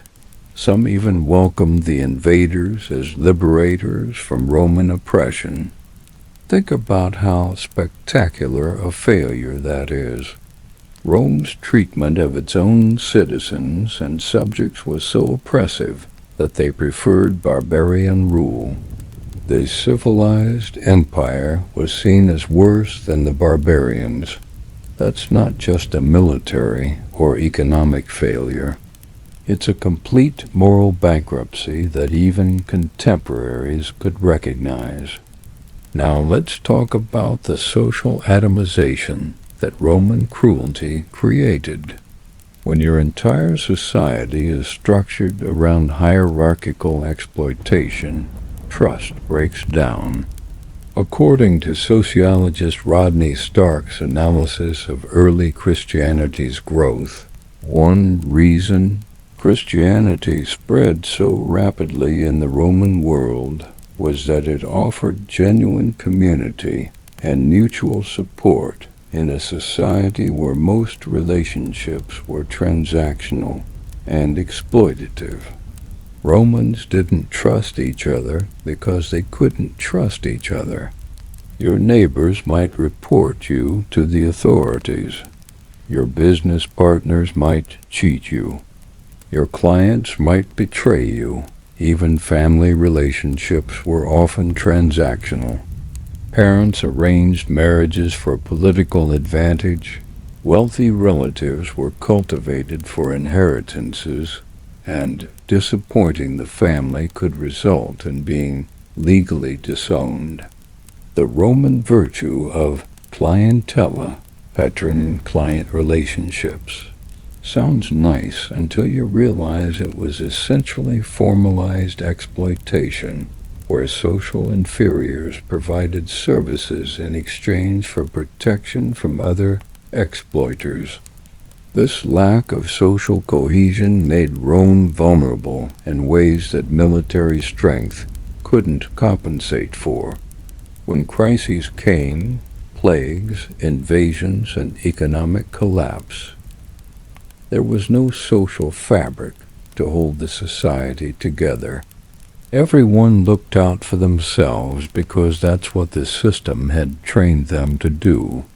According to historian Peter Brown, this social atomization was one of the key factors that allowed Christianity to spread and eventually transform Roman society.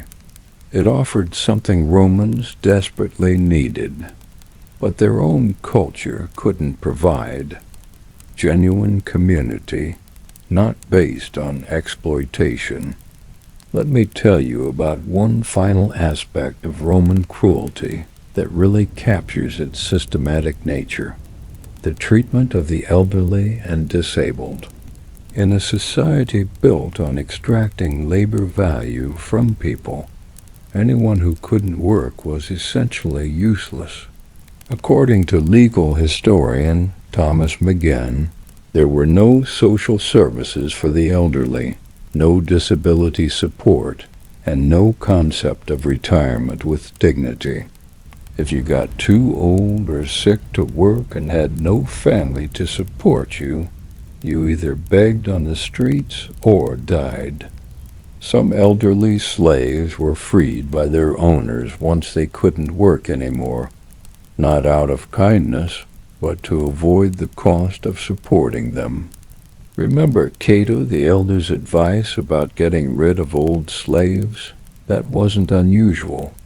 It was standard practice, and freed elderly slaves with no savings and no family often ended up worse off than when they were enslaved, because at least slaves were fed minimally and housed barely. The disabled faced similar neglect. According to archaeological evidence from skeletal remains, people with disabilities or chronic illnesses often showed signs of poor nutrition and inadequate medical care. Unless you had family or wealth to support you, disability meant poverty, neglect, and early death. Social Darwinism wasn't explicit, but it was built into every aspect of Roman society. If you couldn't contribute economically, you had no value. Now let's talk about how all of this cruelty was aestheticized and made culturally acceptable through art. literature, and public spectacle.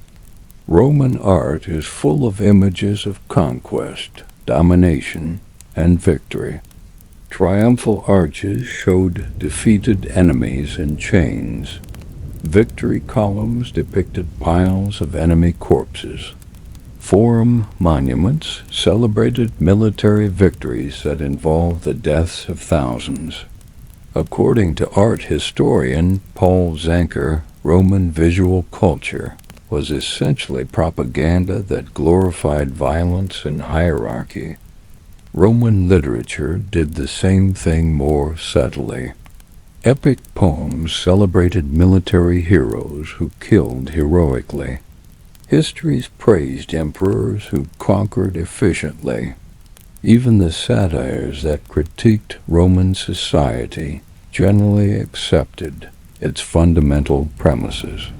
The writer Juvenal complained about how corrupt and depraved Rome had become, but his ideal was a return to earlier Roman values, which included all the same exploitation, just with more traditional virtues attached. The few writers who questioned the system more fundamentally were marginalized or forgotten. The philosopher Dio Chrysostom argued that gladiatorial games were morally corrupting and should be abolished. His contemporaries mostly ignored him. The writer Seneca questioned the value of violence and material wealth. He was forced to commit suicide by Nero. The message was clear. You could critique the details, but questioning the system itself was dangerous. Let's take a moment to consider the psychological damage that living in this system caused. We've talked about the physical suffering, the slavery, the violence, the disease, and the danger.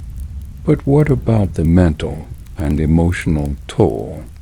According to contemporary medical texts, Romans suffered from what we'd now recognize as anxiety, depression, and trauma-related disorders. They called it melancholia or attributed it to imbalances in the humors. But the symptoms they described are familiar: persistent sadness, inability to feel pleasure, social withdrawal, and physical symptoms with no clear cause. And no wonder. Imagine living in a world where you could be killed, enslaved, or financially ruined at any moment through no fault of your own, where you watched people suffer and die for entertainment, where every relationship was tinged with the possibility of exploitation, where the beautiful buildings around you were constructed by people who worked to death. The psychological burden of living in that world, either as a victim or as a participant in the victimizing, must have been immense. Some Romans coped through philosophy. The Stoics taught acceptance of fate and control over one's internal state. The Epicureans taught withdrawal from public life and the pursuit of simple pleasures. But these were essentially coping mechanisms for dealing with an intolerable system, not solutions to the system itself. It's as if today, instead of addressing systemic problems, we just taught everyone meditation and called it fixed. Here's what I find most disturbing about Roman cruelty. It wasn't the result of individual sadism or temporary madness. It was systematic, institutional, and rationalized. Romans didn't wake up one day and decide to be cruel. They built systems of exploitation gradually, each generation normalizing and refining the cruelty until it became so embedded in their society that they couldn't imagine alternatives. The gladiatorial games started as funeral rites involving a few fighters. Over centuries, they grew into massive imperial spectacles with thousands of participants and millions of spectators. Each generation made the games a little bigger, a little more elaborate, and a little more normalized. By the late Empire, the idea of not having gladiatorial games probably seemed as radical as suggesting we eliminate television today. The same pattern applies to slavery. Rome didn't invent slavery. It existed in many ancient societies. But the Romans systematized it, industrialized it, and built an entire economy around it to an unprecedented degree. Each generation of Romans inherited slavery as normal and natural, improved the systems of control and extraction, and passed those improvements on to the next generation. By the time you're born into a society where slavery is everywhere and everyone accepts it, how do you even begin to question it? And that's the truly frightening lesson of Roman cruelty. Ordinary people living ordinary lives can participate in extraordinary evil if the society around them normalizes it. Romans weren't monsters. They were people who loved their families, enjoyed art and literature, valued friendship and loyalty, and also watched humans get torn apart by lions while eating lunch. The compartmentalization required to live that way isn't alien or inhuman. It's disturbingly human. According to psychologist Stanley Milgram's research on obedience and cruelty, conducted in the 1960s, but applicable to historical analysis, most people will participate in harmful actions if they're presented as normal, legitimate, and authorized by accepted institutions. Romans proved this on a civilization-wide scale. They weren't unusually cruel people. They were ordinary people living in a cruel system that had convinced them their cruelty was civilization. So when we look back at Rome and wonder, how could they? The uncomfortable answer is probably the same way we participate in systems that future generations will condemn. Romans couldn't see beyond their own society's normalized cruelties because they were too embedded in them. And we're just as embedded in ours, whatever they turn out to be. The fall of the Western Roman Empire in 476 CE wasn't just a military or economic collapse. It was the breakdown of a system that had become unsustainable precisely because it was built on exploitation. When the conquests stopped, when the plagues decimated the population, when the economic pressures became too great, the whole structure collapsed because it had no foundation beyond force and extraction. You can't build a lasting civilization on suffering, no matter how impressive your aqueducts are. And here's the final irony. The aspects of Rome that we still admire today, the law, the literature, the architecture, the philosophy, those survive not because of Roman cruelty, but despite it. The Stoic philosophy that teaches us about virtue and self-control survived. The legal principles that established due process and property rights survived. The engineering knowledge that built lasting structures survived. But the games, the mass slavery, the systematic exploitation, those are remembered only as warnings, as examples of what civilization should not be. So yes, you wouldn't last 24 hours in ancient Rome, but maybe that's not a bad thing. Maybe the fact that we'd find Rome unlivable is evidence that humanity has made some moral progress, that we've learned something from history's mistakes. We still have a long way to go. Our own society has plenty of systemic cruelties that future generations will judge harshly. But at least we've moved beyond thinking that watching people kill each other is family entertainment. That's something. Not enough, but something. Rome fell because its cruelty became unsustainable. The question for us is, what cruelties are we sustaining right now? And will we recognize them before they bring down our own civilizations? Because if there's one lesson from ancient Rome, it's this. No amount of engineering genius, military might, or cultural sophistication can save a society that treats human suffering as an acceptable cost of doing business. Eventually, the bill comes due, and it's always higher than anyone expected. As you drift to sleep, remember, time changes everything, and yet almost nothing.